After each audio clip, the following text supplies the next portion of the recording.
السلام عليكم ورحمة الله وبركاته. إن الحمد لله نحمده ونستعينه ونستغفره ونعوذ بالله من شرور أنفسنا ومن سيئات أعمالنا. من يهده الله فلا مضل له ومن يضلله فلا هادي له. وأشهد أن لا إله إلا الله وحده لا شريك له وأشهد أن محمدا عبده ورسوله. يا أيها الذين آمنوا اتقوا الله حق تقاته ولا تموتن إلا وأنتم مسلمون. يا أيها الناس اتقوا ربكم الذي خلقكم من نفس واحدة وخلق منها زوجها وبث منهما رجالا كثيرا ونساء واتقوا الله الذي تساءلون به والأرحام إن الله كان عليكم رقيبا.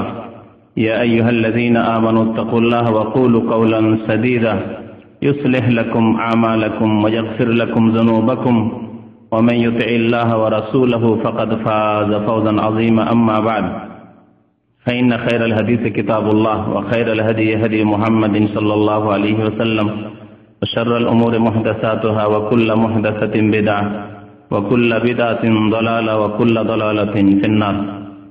أعوذ بالله من الشيطان الرجيم. بسم الله الرحمن الرحيم. واعبد ربك حتى يأتيك اليقين.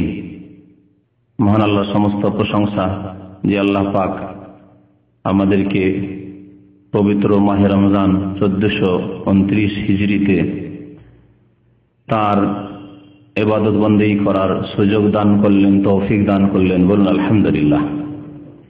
আল্লাহ পাক রব্বুল আলামিনের লাখ লাখ শুকরিয়া, যিনি আমাদেরকে এই মাহে রমজানে সিয়াম, কিয়াম, ফরজ, সুন্নত, নফল বিভিন্ন প্রকারের ইবাদত বন্দেগীর তৌফিক দান করেছেন।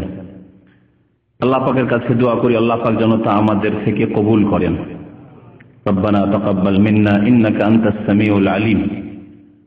ইব্রাহিম আলাইহিস সালাতু সালাম পবিত্র কাবা ঘর বাইতুল্লাহ তৈরি করেছিলেন তার প্রিয় ছেলে ইসমাইল আলাইহিস সালামকে নিয়ে, আর এক একটি করে পাথর উঠিয়ে রাখছিলেন। সেই সময় উভয়ে দোয়া করছিলেন, ওয়াইয ইয়ারফাউ ইব্রাহিমুল কাওয়াইদা মিনাল বাইতি ওয়া ইসমাঈল রব্বানা তাকাব্বাল মিন্না ইন্নাকা আনতাস সামিউল আলিম। হে আল্লাহ, আমাদের পক্ষ থেকে তুমি কবুল করো। রব্বানা তাকাব্বাল মিন্না ইন্নাকা আনতাস সামিউল আলিম। আল্লাহ, তুমি সবকিছু শোনো এবং সবকিছুই জানো। আসল বিষয় হচ্ছে কবুল হওয়ার বিষয়। যদি কবুল না হয় আল্লাহ পাকের দরবারে, তাহলে তার কোনো পারিশ্রমিক, তার মেহনতের ফল পাওয়া যাবে না, তার কোনো পারিতোষিক পাওয়া যাবে না, সওয়াব পাওয়া যাবে না। আর যদি আমাদের ইবাদত বন্দেগী কবুল না হয়, তাহলে আমাদের মেহনত করেও খাসারা, লস। এবং সবচেয়ে বেশি ক্ষতিগ্রস্ত আল্লাহ পাক ওদেরকে বলেছেন যারা মেহনত করে কিন্তু মেহনত করে তার কোনো ফল পায় না। তারা হলো বিদআতপন্থীরা।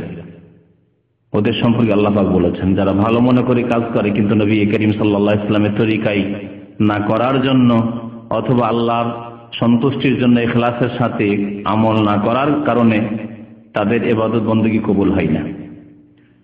সাহাবায়ে কেরামগণ, সালাফে সালেহিন, তারা রমজান মাস আসার 6 মাস আগে থেকে দোয়া করতেন, আল্লাহ পাক আমাদেরকে রমজান মুবারক পর্যন্ত পৌঁছিয়ে দাও। আর যখন রমজান মাস শেষ হয়ে যেত তখন দীর্ঘ 6 মাস ধরে দোয়া করতেন যে আল্লাহ পাক আমাদের ইবাদত বন্দেগী কবুল করো। কবুলের বিষয়টি অত্যন্ত গুরুত্বপূর্ণ বিষয়। আল্লাহ পাক যেন আমাদের সিয়াম, কিয়াম, ফরজ, নফল সমস্ত ইবাদত বন্দেগী কবুল করেন। আমিন ইয়া রাব্বাল আলামিন। আপনাদের জানাই অনেক অনেক ধন্যবাদ এবং ঈদের মোবারকবাদ, শুকরিয়া যে আল্লাহ পাক আপনাদেরকে দিন শিখার তৌফিক দিয়েছেন, দিনী মজলিসগুলিতে হাজির হওয়ার আল্লাহ পাক তৌফিক দিয়েছেন। বিশেষ করে রমজান মোবারকে যে ইফতার ক্যাম্পে বিশাল সমাবেশ বাংলাভাষীদের, 2000 বেশি লোক সংখ্যা প্রতিদিন, এবং সেখানে নিয়মিত 30 দিনে 30টি বিষয়ের উপরে আলোচনা হয়েছে। যেসব ভাইরা হাজির হয়েছেন আর তারা আলহামদুলিল্লাহ উপকৃত হয়েছেন। শুধু সেখানে ইফতারি হয়নি, বরং তার সাথে সবচেয়ে বড় যে বিষয়টি আমাদের, সেটি হচ্ছে বিষয়ভিত্তিক দিনের আলোচনা। আল্লাহ পাক যেন আমাদের এই সব কবুল করেন। আমিন। রমজানের পরে অধিকাংশ মানুষ, অধিকাংশ মুসলিম ভুল পথে চালিত হয়ে যায়। তাদের অনেকের ধারণা রমজানে গুনাহ খাতা সব মাফ হয়ে গেছে, যা অতীতে করেছিলাম পাপ টাপ সব মাফ হয়ে গেছে, সুতরাং এখন কিছু পাপ টাপ করলে অসুবিধা নেই। এইভাবে শয়তান অনেক সময় এক শ্রেণীর মানুষকে, মূর্খ মানুষদেরকে বিভ্রান্ত করে, দুর্বল ইমানের মানুষদেরকে গোমরাহ করে, পথভ্রষ্ট করে, যে অনেক নেকির কাজ করেছিস, অতীতের গুনাহ খাতা তো মাফ হয়ে গেছে, এখন আবার কিছু গুনাহ করলে অসুবিধা নেই, আবার সময় আসবে, আবার সুযোগ আসবে, আবার রমজান আসবে, গুনাহ খাতা মাফ হয়ে যাবে। এইভাবে এক শ্রেণীর লোককে বিভ্রান্ত করে, গোমরাহ করে শয়তান। আর এক শ্রেণীর লোক আছে, তাদের ইমানেই ত্রুটি আছে, তারা আল্লাহর প্রতি ইমান রেখে খালেস অন্তরে আল্লাহর সন্তুষ্টির জন্য ইবাদত বন্দেগী করে না, অজ্ঞতা রয়েছে, দেখা দেখি লোকজন ভিড়ভাড় করে ইবাদত বন্দেগী রমজান মাসে করে, সুতরাং আমি আর একা এক ঘরে হয়ে কি করে থাকি, ঘর থেকে সবাই নামাজ পড়তে যায়, আমি বা কি করে ঘরে থাকি, সবাই রোজা রাখি, আমি বা কি করে না রাখি, সবাই তারাবি পড়ে, আমি বা কি করে না পড়ি, এরকম গতানুগতিক ইবাদত করে। ইবাদত হচ্ছে আদত, ইবাদত নয়, এটি গতানুগতিক কাজ। ইবাদতকে ইবাদত বানাইতে হবে। ইবাদত যদি আদাতে পরিণত হয়, আরবি ভাষায় আদাত মানে অভ্যাসগত কাজ, গতানুগতিক কাজ, তো যে সব ভাইদের গতানুগতিক ইবাদত রয়েছে সেগুলি ইবাদত নয়, তারাই রমজান পরে আল্লাহ পাকের ইবাদত বন্দেগী ছেড়ে দেয়। যারা আল্লাহ পাক রব্বুল আলামিনের ইবাদতে গাফিল হয়ে যায় রমজান পরে, তারা দুই রকমের। একরকম হচ্ছে যারা নফলে গাফিল হয়, ফরজটা তাদের ঠিক আছে, আলহামদুলিল্লাহ, ফরজ ওয়াজিব ঠিক আছে, নফলে হয়তো গাফিলতি হয়েছে, সুন্নাত মুস্তাহাব কাজে গাফিলতি হয়েছে, আল্লাহ পাক হয়তো নাজাত দিয়ে দিবেন ইনশাআল্লাহ তাআলা। আল্লাহর কাছে বেশি উঁচা মর্যাদা না পেলেও কমপক্ষে পাশ করে নাজাত হয়তো পেয়ে যাবে ইনশাআল্লাহ তাআলা, আল্লাহর কাছে আশা করা যায়, যদি ফরজ ওয়াজিব ঠিক থাকে আর হারাম থেকে নাজায়েজ থেকে বেঁচে থাকে।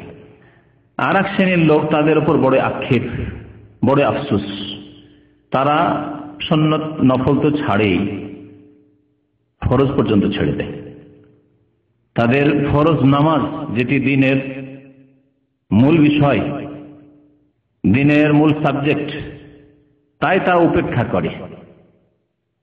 এদের জন্য সর্বনাশ রয়েছে, এদের জন্য সর্বনাশ রয়েছে। তাই আজকে রমজানের পরে প্রথম মজলিসে আমি এই সম্পর্কে আলোচনা করব যে আল্লাহ পাক রব্বুল আলামিনের নিকট প্রিয় আমল কি, আল্লাহ পাকের নিকট প্রিয় আমল কি। আল্লাহ পাক যেন আমাদেরকে শোনার এবং আমল করার তৌফিক দান করেন। আল্লাহ পাক যেন কোরআন এবং সুন্নাহর কথা, আল্লাহ এবং তার রাসূলের কথা শোনার মনোযোগ দিয়ে তৌফিক দান করেন এবং আল্লাহ এবং তার রাসূলের কথার ওপর, আল্লাহ এবং রাসূলের বিধানের উপর আমল করার যেন তৌফিক দান করেন। আল্লাহ পাক রব্বুল আলামিন ইবাদতের জন্য সময় সীমিত করে দেননি যে এই বাস কিছুদিন ইবাদত বন্দি করলি তোর গুনাহ খাতা মাফ হয়ে গেল, আর কিছু করতে হবে না, এরকম করে দেননি। মহান আল্লাহ ইরশাদ করেছেন সূরা হিজরের আয়াত নম্বর 99, ওয়া'বুদ রাব্বাকা হাত্তা ইয়াতিয়াকাল ইয়াকিন। হে নবী মুহাম্মদ সাল্লাল্লাহু আলাইহি সাল্লাম, আপনি আপনার রবের ইবাদত করুন, ইবাদত চালিয়ে যান যতক্ষণ আপনার নিকট ইয়াকিন না এসেছে, আপনার নিকট ইয়াকিন না এসেছে। ইয়াকিনের তর্জমা করলাম না, ইয়াকিন শব্দই বললাম এই জন্য যে এই ইয়াকিন শব্দ থেকে এক শ্রেণীর লোকেরা মুসলিম জাতির বিভ্রান্ত হয়ে, গুমরাহ হয়ে কুফরি পর্যন্ত করেছে, বরং তাদের ইসলামকে নষ্ট করেছে। ইসলাম বিনষ্টকারী যে 10টি বিষয় রয়েছে তার মধ্যে একটি বিষয় হচ্ছে, এ সম্পর্কে এর আগে একটি আলোচনায় বলা হয়েছে যে মুখ্য 10টি কারণ রয়েছে যেসব কারণে ইসলাম নষ্ট হয়ে যায় মানুষের। কোন মুসলিমের মধ্যে যদি 10টি কারণের কোনো একটি কারণ পাওয়া যায় তাহলে তার ইসলাম ভঙ্গ হয়ে যাবে, ঈমান নষ্ট হয়ে যাবে, সে কাফের মুরতাদ হয়ে যাবে। তার একটি হচ্ছে, কেউ যদি মনে করে যে বিশেষ কিছু ব্যক্তি রয়েছে, আল্লাহওয়ালা ব্যক্তি, যাদের ওপর নামাজ রোজা ইসলামের বিধিবিধান ফরজ নয়, বা তাদের জন্য ইসলামের বিধিবিধানের বাইরে চলে যাওয়া জায়েজ রয়েছে, তারা আল্লাহ পাক রব্বুল আলামিনের শরীয়তের বাইরে যেতে পারেন। শরীয়ত তাদের জন্য মানা ফরজ নয়, বরং শরীয়তের যে বোঝা রয়েছে, শরীয়তের যে দায়িত্ব রয়েছে তা থেকে তারা মুক্ত হয়ে যেতে পেরেছেন। অধিক ইবাদতবন্দি করি আল্লাহ পর্যন্ত পৌঁছে গিয়ে ফানাফিল্লা হয়ে, তাদের ভাষায়। এরকম যদি কেউ ইতিকাদ রাখে, বিশ্বাস রাখে, তাহলে এটি হচ্ছে ঈমান ইসলাম ভঙ্গকারী বিষয়। সেই ব্যক্তি এবং যারা এই বিশ্বাস রাখবে, সে হয়তো ইবাদতবন্দি করে কিন্তু এই বিশ্বাস রাখে যে আল্লাহর কিছু ওলিরা রয়েছে, আল্লাহর কিছু নেক বান্দা রয়েছে, তারা যদি নামাজ রোজা নাও করে তাদের আল্লাহ জিজ্ঞাসা করবেন না। তারা যদি ফরজ ওয়াজিব আদায় নাও করে বা হারাম কাজ করে, সেগুলি তাদের জন্য হারাম নয়, কারণ তাদের জন্য শরীয়তের বাইরে যাওয়া জায়েজ হয়ে গেছে, কারণ তারা ফানাফিল্লা হয়ে গেছে, আল্লাহ পর্যন্ত অলরেডি পৌঁছে গিয়েছে, আল্লাহ তার লয় হয়ে গেছে। এটি হচ্ছে একটি কুফরি বিষয়। এই আয়াতের অপব্যাখ্যা করে বিভ্রান্ত হয়েছে এই বিদআতপন্থী পীরপন্থীরা। তারা বলে আল্লাহ পাক বলেছেন রবের ইবাদত করো যতক্ষণ ইয়াকিন না এসেছে, মানে ইয়াকিনের একটা স্তর আছে তাদের কাছে। ওই ইয়াকিনের স্তরে যখন চলে যাবে একবার হাক্কুল ইয়াকিন, মানে আল্লাহ তুমি বিলীন হয়ে যাবে, একাকার হয়ে যাবে, ফানা হয়ে যাবে, তখন আর তোমার নামাজ রোজা হজ যাকাত নাই, তোমার জন্য জেনা হারাম নয়, তোমার জন্য খুন করা হারাম নয়, তোমার জন্য মদ হারাম নয়, তোমার জন্য শরীয়তে যেসব হারাম সেসব হারাম নয়, সবকিছু তোমার জন্য হালাল। আর তোমার উপর কোনো ফরজ ওয়াজিব নেই, কোনো দায়িত্ব নেই। আউযু বিল্লাহ। আল্লাহ পাক এইভাবে এক শ্রেণীর জন্মগত মুসলিমদেরকে বিভ্রান্ত করে কুফরি পর্যন্ত পৌঁছে দিয়েছে, আর তারা আয়াতের অপব্যাখ্যা করে। আল্লাহ পাক কি বলছেন, যতক্ষণ তোমার কাছে ইয়াকিন, হাত্তা ইয়াতিয়াকাল ইয়াকিন, নবী সাল্লাল্লাহু আলাইহি ওয়াসাল্লামকে আল্লাহ স্বয়ং বলছেন, হে নবী ততক্ষণ আপনি ইবাদত করুন যতক্ষণ আপনার কাছে ইয়াকিন না এসেছে। ইয়াকিনের অর্থ কি? মওত। যদি কেউ বলে আপনি মওতের ব্যাখ্যা করলেন, তারা বলেছে বিলীন হওয়া, আল্লাহ ফানা হয়ে যায়, আল্লাহ পর্যন্ত পৌঁছে যাওয়া। আর তারা পার্থিব কিছু উদাহরণ দিয়ে বিভ্রান্ত করে। আপনি যাবেন মক্কা, তাই না? দাম্মাম থেকে মক্কা যাবেন, বা যে কোনো জায়গা থেকে পৃথিবীর মক্কা আসবেন, আপনার লক্ষ্য উদ্দেশ্য মক্কা। তাহলে মক্কা পৌঁছার জন্য যে কমিউনিকেশন দরকার, যদি আপনার বাস হয় তো বাস, ট্রেন হয়তো ট্রেন, যার যেখান থেকে যে ব্যবস্থা আছে, পানি জাহাজ তো পানি জাহাজ, উড়োজাহাজ, যেভাবে হোক না কেন, প্রয়োজন হবে না? হবে না? প্রয়োজন হবে, কারণ আপনি দূরে আছেন, এজন্য মাধ্যমের প্রয়োজন হবে। কিন্তু যদি আপনি মক্কাতেই থাকেন, হারামের পাশে আপনার চাকরি, বাইতুল্লাহর কাছে আপনার কাজকর্ম, তাহলে আপনার জন্য বাস লাগবে নাকি? হ্যাঁ, উড়োজাহাজ লাগবে? টিকিট লাগবে প্লেনের? লাগবে না। সেই রকমই এভাবে গোমরা করে তারা, বলে যে যারা আল্লাহর ওলি, যারা আল্লাহ পর্যন্ত পৌঁছে গেছে গন্তব্যস্থানে, উদ্দেশ্য যে আল্লাহ সন্তুষ্টি, পৌঁছে গেছে, তাহলে তাদের জন্য আবার নামাজের কি দরকার? যেমন বাস ট্রেনের দরকার নেই আপনার জন্য, মক্কায় আছেন সেই জন্য, সেই রকমই তাদের জন্য নামাজ রোজার দরকার নেই, হারাম থেকে বাঁচার দরকার নেই, প্রয়োজন নেই। এইভাবে গোমরা করে। সবচেয়ে শ্রেষ্ঠ ব্যক্তি পৃথিবীর কে? রাসূলুল্লাহ সাল্লাল্লাহু আলাইহি ওয়াসাল্লাম। তিনি শেষ পর্যন্ত নামাজ পড়েছেন না, জীবনের কোন এক পর্যায়ে গিয়ে সেখানে গিয়ে তার নামাজ রোজা মাফ হয়ে গেছিল, তিনি স্টপ করে দিয়েছেন, বন্ধ করে দিয়েছিলেন। শেষ পর্যন্ত নামাজ পড়েছেন মৃত্যু সজ্জায়, ইন্তেকালের পূর্ব মুহূর্তে, মাঝে মাঝে বেহুশ হয়ে যাচ্ছেন, মাঝে মাঝে হোশ আসছে, বারবার চেষ্টা করছেন ওঠার। একবার শেষখানে নামাজ পড়ার জন্য গেলেন, নামাজ পড়াতে পারলেন, আবু বকর রাদিয়াল্লাহু তাআলার বাম দিকে বসে গেলেন, ইমামতি করেছিলেন, শুরু করে দিয়েছিলেন নামাজ। আবু বকর সিদ্দিক রাদিয়াল্লাহু তাআলা নামাজ শেষ জীবন পর্যন্ত পড়েছেন না পড়েননি রাসূলুল্লাহ সাল্লাল্লাহু আলাইহি ওয়াসাল্লাম? তাহলে হাত্তা ইয়াতিয়াকাল ইয়াকিন, আপনার নিকট ইয়াকিন আসা পর্যন্ত আপনি ইবাদত করতে থাকুন। তাহলে কি রাসূলুল্লাহ সাল্লাল্লাহু আলাইহি ওয়াসাল্লামের নিকট ইয়াকিন আসেনি আর এই ওলিদের কাছে চলে এসেছে? মানে তাদের ভাষা, মানে তার আল্লাহ লয় হয়ে গেছে, বিলীন হয়ে গেছে, তাদের সবকিছু মাফ হয়ে গেছে, কিন্তু রাসূলুল্লাহ সাল্লাল্লাহু আলাইহি ওয়াসাল্লামের নামাজ রোজা মাফ হলো না। তার মানে বিদআতপন্থীদের কাছে, পীরপন্থীদের কাছে রাসূলের চাইতে বেশি তাদের ওলিদের গস কুতুবের মর্যাদা বেশি, ঠিক না? তাহলে তারা রাসূলের মানহানি করলো না? করলো না? রাসূলের মানহানিকারী তারা। রাসূলুল্লাহ সাল্লাল্লাহু আলাইহি ওয়াসাল্লামের যদি কেউ মানহানি করে, তার হুকুম কি? তাদের কিতাব থেকে বুঝে না, তাদের কাছ থেকে ফতোয়া নেন। কেউ যদি বেয়াদবি গোস্তাখি করে, মানহানি করে, রাসূলুল্লাহ সাল্লাল্লাহু আলাইহি ওয়াসাল্লাম সে মুসলিম না কাফের, তাদেরকে জিজ্ঞেস করে। এখন আসুন, ইয়াকিন মানে যে মওত, এ কথা বুখারী শরীফে রয়েছে, মুসলিম শরীফে রয়েছে, বহু হাদিস রয়েছে। একটি হাদিস শুধু শোনাচ্ছি, এটা বুখারীতে রয়েছে, মুসলিমে রয়েছে। রাসূলুল্লাহ সাল্লাল্লাহু আলাইহি ওয়াসাল্লাম সাহাবায়ে কেরামরা মদিনায় হিজরত করে আসলেন। হিজরত করে আসার পরে প্রথম ব্যক্তি যেই মুহাজির ইন্তেকাল হয় মদিনায়, তার নাম বলতে পারেন? উসমান বিন মাযউন রাদিয়াল্লাহু তাআলা আনহু। উম্মুল আলা বলে এক মহিলা, আনসারী মহিলা, বলছেন যে যখন মুহাজিরিনরা হিজরত করে মদিনায় আসলেন তখন আমরা মুহাজিরদের ভাগ করে নিলাম। তাদের নেই বাড়ি, তাদের নেই বাসস্থান, তাদের নেই কোথায় থাকবে, কোথায় রাত কাটাবে জায়গা, তাদের খাবারের ব্যবস্থা নেই। আমরা তখন সবার জায়গির নিলাম, লজিং। আমাদের দেশে মাদ্রাসা আগেকালে জায়গির সিস্টেম ছিল, এখনো অনেক জায়গা আছে গ্রামে গঞ্জে। ভাগ করে নিলাম যে যতটা পারে, কেউ একজনকে, কেউ দুইজন, কেউ তিনজন, পাঁচজন, সাতজন করে মুহাজিরিনদেরকে আমরা মদিনার আনসারীরা ভাগ করে নিলাম। তো আমাদের ভাগে পড়লো উসমান বিন মাযউন রাদিয়াল্লাহু তাআলা আনহু, মুহাজির। আমরা তার যথাসাধ্য সেবা করলাম, খেদমত করলাম, তার আপ্যায়ন করলাম। কিছুদিন পরে তিনি অসুস্থ হয়ে পড়লেন, এমনকি তার ইন্তেকাল হয়ে গেল। আমাদের বাড়িতেই তার ইন্তেকাল হয়ে গেল। উম্মুল আলা রাদিয়াল্লাহু তাআলা আনহা, সাহাবিয়া বলছেন, মহিলা। যখন ইন্তেকাল হয়ে গেল রাসূলুল্লাহ সাল্লাল্লাহু আলাইহি ওয়াসাল্লাম দেখতে আসলেন, জিয়ারতে আসলেন। রাসূলুল্লাহ সাল্লাল্লাহু আলাইহি ওয়াসাল্লামের সামনে আমরা বললাম প্রশংসামূলক কিছু, যে আল্লাহ পাক এই উসমানকে জান্নাতি করেছেন, সম্মানিত করেছেন, এইরকম প্রশংসা করলাম। নবী সাল্লাল্লাহু আলাইহি ওয়াসাল্লাম বললেন যে আমা ইউদরিক, তুমি কেমন করে জানলে যে কি আল্লাহ সম্মানিত করেছেন না অসম্মানিত করেছেন, জান্নাতে যাবে না জাহান্নামে যাবে, তুমি কি করে জানলে? সুবহানাল্লাহ।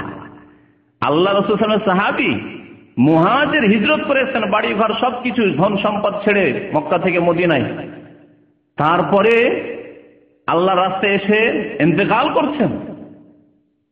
প্রশংসা করছেন সাহাবায়ে কেরামরা যে তিনি জান্নাতে, আল্লাহ তাকে সম্মানিত করেছেন। নবী সাল্লাল্লাহু আলাইহি ওয়াসাল্লাম, তোমরা গায়েব কি করে জানলে, অদৃশ্যের কথা কি করে জানলে, অদৃশ্যের কথা যে জান্নাতি? খবরদার এরকম কথা বলবে না, অদৃশ্যের কথা যা তোমাদের জানা নেই তোমরা বলবে না।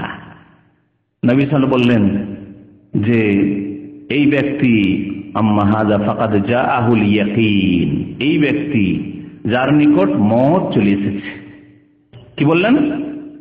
মওত চলে এসেছে, ইয়াকিন। মওতকে কি বললেন রাসূলুল্লাহ সাল্লাল্লাহু আলাইহি ওয়াসাল্লাম? ইয়াকিন বললেন। আল্লাহ পাক কোরআনে কেন বলছেন ওয়াবুদ রাব্বাকা হাত্তা ইয়াতিয়াকাল ইয়াকিন? রাসূলুল্লাহ সাল্লাল্লাহু আলাইহি ওয়াসাল্লাম বলছেন যে ইয়াকিন চলেছে এই লোকটির নিকটে। বোঝা গেল যে ইয়াকিন মানে কোরআনে বা হাদিসে মওত এমন এক ইয়াকিন, মানে নিশ্চিত বিষয় এবং দৃঢ় বিশ্বাসের বিষয়, যে মুসলিমও বিশ্বাস করে, কাফেরও বিশ্বাস করে যে মওত হবেই হবে, তাই না?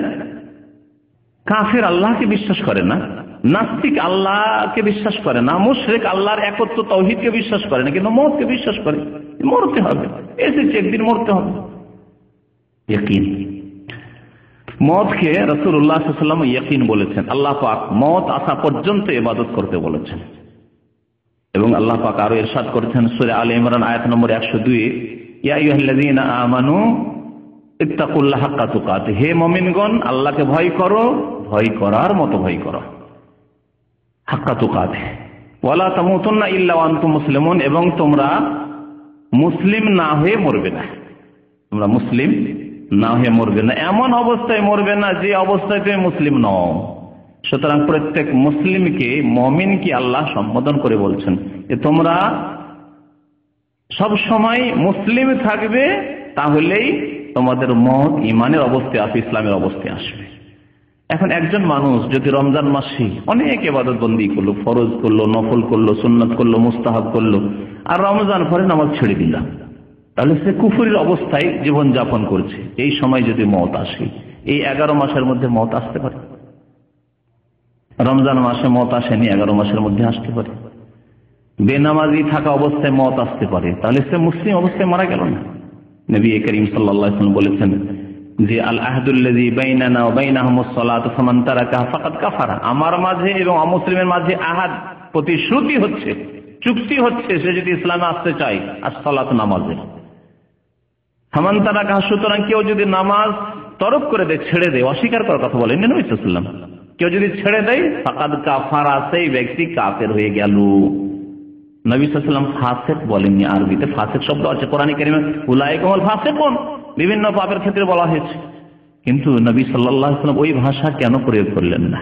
তাহলে আপনি বলছেন না বেনামাজি ফাসিক গুনাহগার, নাবিষ্ট কিন্তু মুসলমান। নবী সাল্লাল্লাহু আলাইহি ওয়াসাল্লাম বললেন ফাকাদ কাফার, সে কাফের হয়ে গেল। আপনি কি চান যে কুফরের অবস্থায় থাকবেন?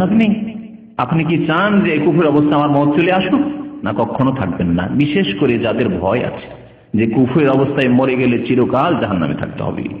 আল্লাহ জান্নাত হারাম করে রেখেছেন কাফেরদের উপর, এই কথা জানার পরে কেউ চাইবে না মুসলিম যে চাই যে আমি জান্নাত পাই, সে কোনোদিন এই অবস্থায় থাকবে না।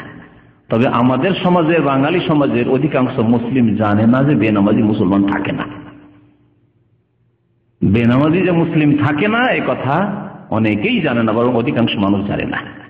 আর যদি কেউ জেনে শুনে জানে তারপর পরোয়া করলো না, তাহলে তার ইমানের ত্রুটি আছে, ইমানই নেই, তার এই চিন্তা নেই, এই সৎ আগ্রহ নেই যে আমি মুসলিম হয়ে বেঁচে থাকবো। ওয়ালা তামুতুন্না ইল্লা ওয়া আনতুম মুসলিমুন, তোমরা মরবে না কিন্তু মরবে মুসলিম হয়ে, ইল্লা ওয়া আনতুম মুসলিমুন।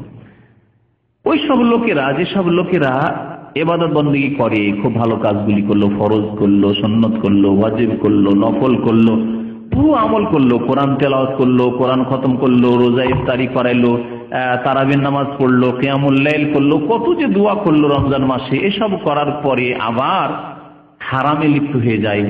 হয় হারাম কাজ করে, নাজায়েজ কাজ করে হারাম করে, অথবা ফরজ ওয়াজিব ছেড়ে দিয়ে হারাম কাজ করে। হারাম কাজ দুই রকমের, এক হচ্ছে ফরজ ওয়াজিব বেগাফিলতি করে হারাম কাজ করা, কাবিরা গুনাহ করা, আর এক কাবিরা গুনাহ হচ্ছে যে হারাম নাজায়েজ কাজ করে কাবিরা গুনাহ করা।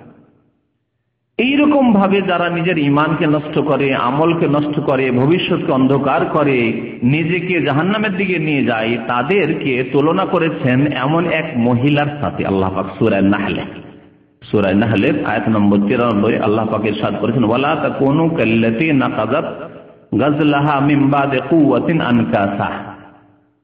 আগের জামানায় মহিলারা চরখা কাটতো। চরখা কাটা বুঝেন? তাঁতিদের আশেপাশে যারা বাস করেছেন তারা বুঝবেন। তাঁতিরা কাপড় বোনায় তো তাদের সুতা চরখা কাটতে হয়, চরখা কাটে, চরখায় সুতা কাটে। তাঁতি এলাকায় যেহেতু থেকেছি, দীর্ঘদিন পড়াশোনা করেছি, এগুলি জানি ভালো করে। তাদের বাড়িতে বাড়িতে ছোটকালে বাল্যকালে থেকেছি।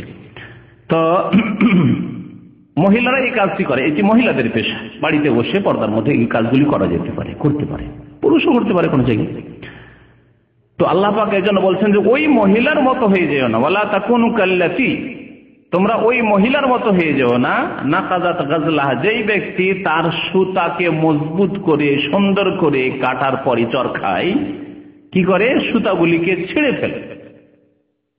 সুতাগুলিকে চরখায় কাটলো সুন্দর করে, আর তারপরে সেই সুতাগুলিকে ছিঁড়ে ফেললো এক মহিলা। সারাদিন মেহনত করলো, কয়েকদিন ধরে পরিশ্রম করলো, সুতা কেটে রেডি করলো, তারপর কাপড় বোনাবে। কাপড় বোনালে তার রুজি রোজগার হবে, আর দেশের মানুষ উপকৃত হবে তাদের কাপড় থেকে, সুতা থেকে। কিন্তু তা না করে যখন সুতা কাটা শেষ হলো চরকায়, তারপরে মধ্যখান থেকে গোল করে কাটা হয়েছে, গোল করে চরকায় সুতা কাটা হয়েছে, মধ্যখান থেকে যদি কেটে দেয় সবগুলি সুতা নষ্ট হলো না? হলো না, সবগুলি সুতা নষ্ট হয়ে গেল। আল্লাহ পাক বলছেন তোমরা ওই রকম হইও না।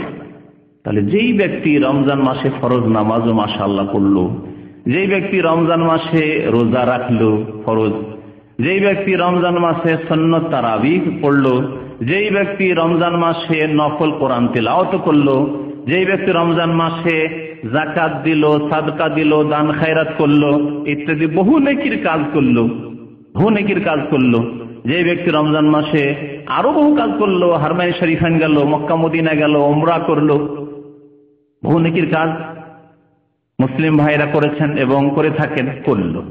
তারপরে যেই শাওয়াল শুরু হলো তখন হারাম কাজ করা শুরু করলো। যেই শাওয়াল মাস শুরু হলো তখন নামাজ ছাড়া শুরু করলো। কে ফজর নামাজ ছাড়লো, 4 ওয়াক্ত পড়ে 1 ওয়াক্ত পারি না। রমজান মাসে সাহারি টারি খেয়ে যায়, 10 মিনিট একটু জেগে হয়তো ফজর পড়েছে, কিন্তু রমজান পরে আর ফজর পড়ে না, রমজান পরে আর ফজর পড়েন না। আর পড়লে সূর্য ওঠার পরে। আল্লাহ পাক এরকম নামাজ কবুল করবেন না। নামাজ ওয়াক্ত মোতাবেক আল্লাহ ফরজ করেছেন, ওয়াক্তের সময়েই নামাজ পড়তে হবে। সূর্য উঠলে ফজরের নামাজের সময় শেষ হয়ে যায়, আর সময় থাকে না। ইচ্ছে করে কেউ সূর্য উঠাবে ওঠার চেষ্টা করবে না, জাগার জন্য চেষ্টা মেহনত করবে না, আর বলবে আমি তো পড়ি নামাজ সকাল 7টায় ডিউটি যাওয়ার আগে, এইরকম নামাজ আল্লাহ পাক কবুল করবেন না। ইমাম ইবনে তাইমিয়া রাহমাতুল্লাহ আলাইহি এই বিষয়টি গবেষণা করে তিনি বলেছেন যে আল্লাহ পাক প্রত্যেকটি নামাজের ওয়াক্ত যেহেতু নির্ধারিত করেছেন, ওয়াক্তের বাইরে স্বেচ্ছায় যদি কেউ নামাজ পড়ে নামাজ কবুল হবে না। কথা শুনুন, স্বেচ্ছায় ইচ্ছা করে ওয়াক্তের বাইরে নিয়ে গেল নামাজ।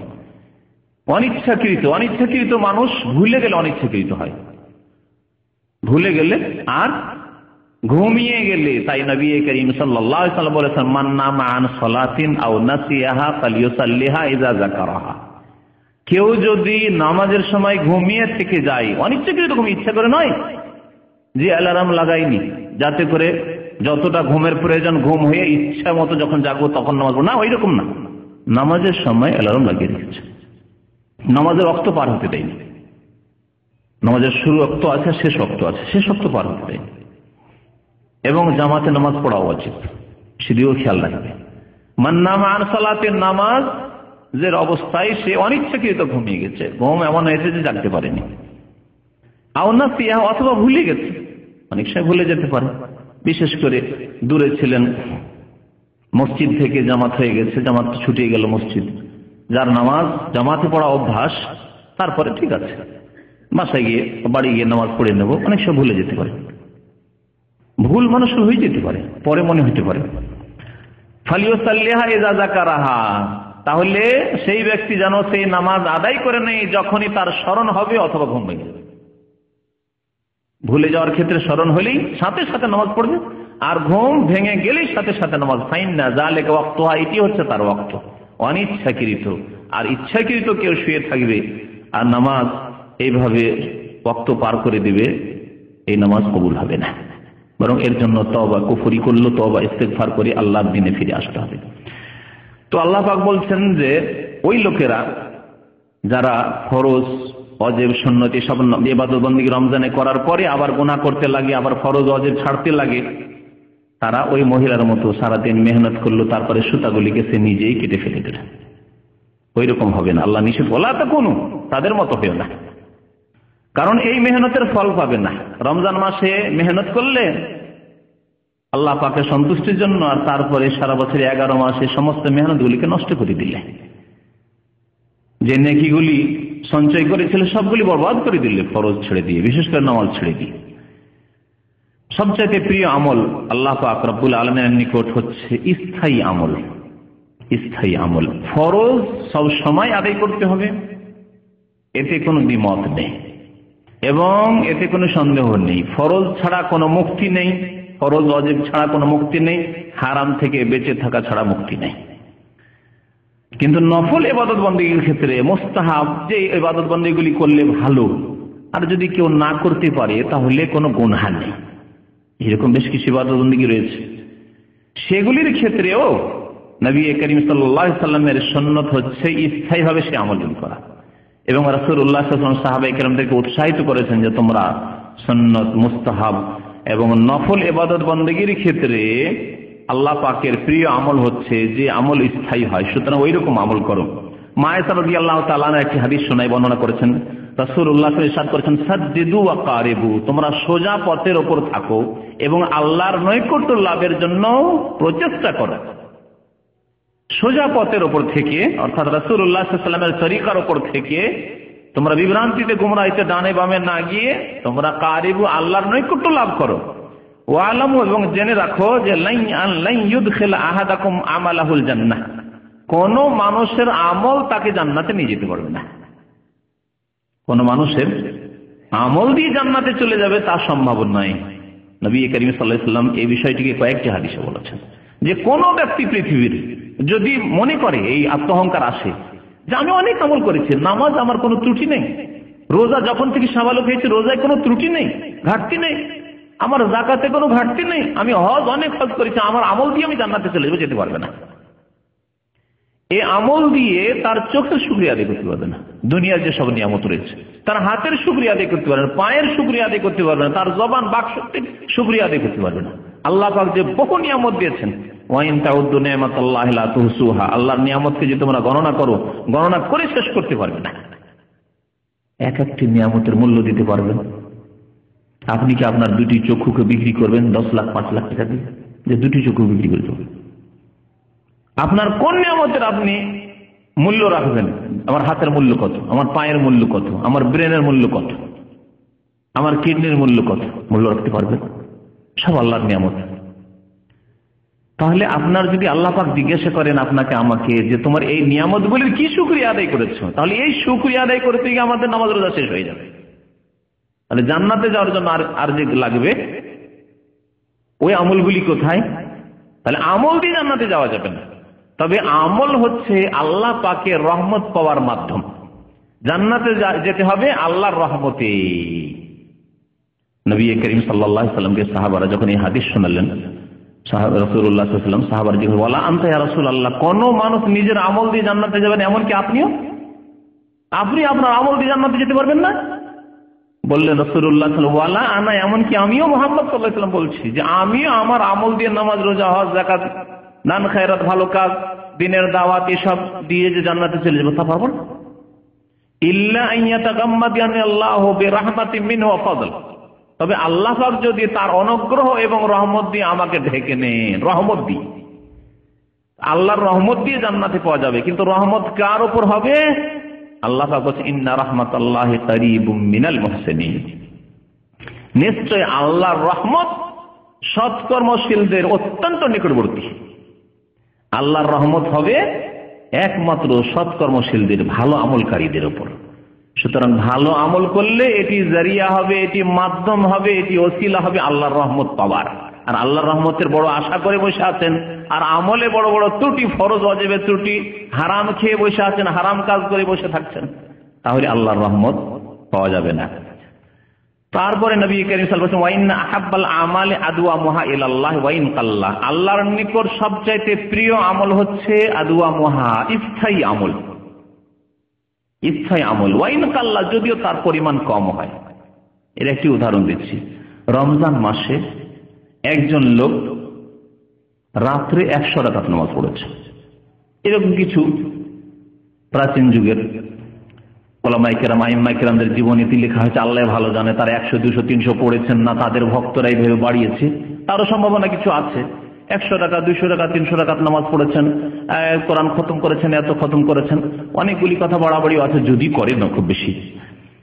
তো একটি লোক রমজান মাসে, অবশ্য তারা রমজানের সাথে তাদের ইবাদত বন্দেগী সীমিত রাখেননি, কিন্তু আজকাল কিছু লোক আছে রমজান মাসে হয়তো 100 রাকাত করে নামাজ পড়েছে, লাইলাতুল কদরে, রমজানের রাতগুলিতে অনেক নফল পড়েছে, কিন্তু সারা বছর 11 মাসে রাত্রে 8 রাকাতও নেই, অর্থাৎ তাহাজ্জুদ নেই। এই লোকের আমল আল্লাহর কাছে অত প্রিয় নয়। 100 করে 100 রাকাত করে রমজানের 30 রাতে, তাহলে কত হয়ে যাবে? হ্যাঁ, 3000 রাকাত নামাজ পড়েছে, কিন্তু সারা বছর এই 11 মাসে কোনোদিন তাহাজ্জুদ পড়ার জন্য রাত্রে উঠে 2 রাকাত 4 রাকাত রাত্রে নফল পড়বে, কিয়ামুল লাইল পড়বে, আল্লাহর কাছে দোয়া করবে, এরকম তৌফিক হয়নি। এই আমল আল্লাহর কাছে প্রিয় না। 3000 রাকাত এত প্রিয় নয় আল্লাহর কাছে। আরেকজন লোক রমজান মাসে 8 রাকাত নবী সাল্লাল্লাহু আলাইহি ওয়াসাল্লামের সুন্নাত তাই পড়েছে। নবী করিম সাল্লাল্লাহু আলাইহি ওয়াসাল্লাম 8 রাকাতের বেশি আর 3 রাকাতের ভিতরে 11 রাকাতের বেশি কখনো পড়েনি। মা কানা ইয়াজিদু ফি রমাদান ওয়ালা ফি গায়রিহি আলা 11 রাকাতান, সহিহ বুখারী শরীফ হাদিস। 11 রাকাত পড়েছে, কোয়ালিটি সুন্দর, দীর্ঘ করে, লম্বা করে, দীর্ঘ সাজদা, দীর্ঘ তেলাওয়াত, কোয়ালিটি সুন্দর করেছে, সংখ্যায় বেশি নয়। আর তারপরে রমজান পরেও তার কিছু না কিছু নফল ইবাদত বন্দেগী নামাজ আছে, রাত্রে তাহাজ্জুদের নামাজ আছে। তাহলে 8 রাকাত করে যদি দেখা হয়, সংখ্যায় এত বেশি নয় হয়তো, কিন্তু আছে নিয়মিত কিছু না কিছু ইবাদত বন্দেগী তার নামাজে রাত্রে আছে। তাহাজ্জুদ পুরো আছে, অথবা 2 রাকাত 4 রাকাত 6 রাকাত নামাজ যাই পারে পড়ে। নিয়মিত তাহাজ্জুদ না পড়তে পারলেও মাঝে মাঝে রাত্রে উঠে 2 রাকাত 4 রাকাত নামাজ পড়ে, আল্লাহর কাছে দোয়া করে, এইরকম লোক একজন। আর রমজান মাসে ওই 100 রাকাত 200 রাকাত পড়তে পারেনি, ও 8 রাকাত পড়েছে। তার ইবাদত বন্দেগী আল্লাহর কাছে বেশি প্রিয় এই ব্যক্তি। আহাব্বুল আমাল ইলাল্লাহ আদওয়ামুহা, সবচেয়ে প্রিয় আমল আল্লাহর নিকটে ওই আমল যে আমল স্থায়ী হয়, ওয়াইন কাল্লা, যদিও তার পরিমাণ কম হয়। এটি নফল ইবাদতের ক্ষেত্রে, মুস্তাহাব ইবাদতের ক্ষেত্রে, ফরজের ক্ষেত্রে নয়। কেউ যদি বলে ফরজের ক্ষেত্রে যদিও কম হয় কিন্তু যে স্থায়ী করে, আর 4 ওয়াক্ত ফরজ নামাজ পড়ে, স্থায়ী সারা বছর 4 ওয়াক্ত পড়ে, বলবেন ভালো নাকি? যেই ফজর পড়লো না সে কুফরিতে চলে গেল। আল্লাহ না করে ফজর থেকে নিয়ে জোহর মধ্যে যদি মওত হয়ে যায় তো কুফরের অবস্থায় তার মওত হইল। যে ব্যক্তি ফজর নামাজ পড়লো না, 4 ওয়াক্ত পড়ে, সে কুফরের অবস্থায় থাকছে। যতক্ষণ জোহর আসেনি ততক্ষণ সে তার তওবা হয়নি, কারণ সে নামাজ তরককারী হয়ে আছে। চিন্তা করুন বিষয়টি। সেজন্য ফরজের ক্ষেত্রে কথা বলা হয়নি। নবী সাল্লাল্লাহু আলাইহি ওয়াসাল্লামের এই হাদিস বা এইরকম হাদিসগুলি স্থায়ী আমল, আল্লাহর নিকট প্রিয়, মানে নফল মুস্তাহাব ইবাদত বন্দেগীর ক্ষেত্রে সবচাইতে প্রিয় আমল আল্লাহ পাকের নিকট হচ্ছে স্থায়ী আমল। একজন লোক রমজান মাসে 5 খতম করলো, 3 খতম করলো কোরআনে কারীম। আচ্ছা, বহু মানুষ রয়েছে, কিন্তু সারা বছরে 11 মাসে 1 খতম হয় না। পক্ষান্তরে আরেকজন লোক রমজান মাসে 1 খতমি বা 2 খতমি করেছে, আর তারপরে মাস 2 মাস 3 মাসে 1 খতম হয়। কোরআনের তাফসীর রমজানেও পড়েছে আর সারা বছর পড়তেই থাকে। নবীর জীবনী সিরাতুন নবী শুধু রমজানে নয়, আর ওই রবিউল আউয়ালে না, সারা বছর কিছু না কিছু তেলাওয়াত পড়তেই থাকে, পাঠ করতেই থাকে। এর ইবাদত বেশি পছন্দনীয় আল্লাহ আহাব্বুল আমাল। যে ব্যক্তি স্থায়ীভাবে কোরআন তেলাওয়াত করে, কোরআন তেলাওয়াত যেমন রমজানে করে, তেমনি শাওয়ালে করে, তেমন অন্যান্য মাসেও করে। আহাব্বুল আমাল ইলাল্লাহ আদওয়ামুহা, এই হচ্ছে এর অর্থ। বাকি ফরজ ওয়াজিব সব সময় আদায় করতে হবে, হারাম নাজায়েজ থেকে সব সময় বেঁচে থাকতে হবে। আল্লাহ পাক যেন আমাদেরকে তৌফিক দান করেন।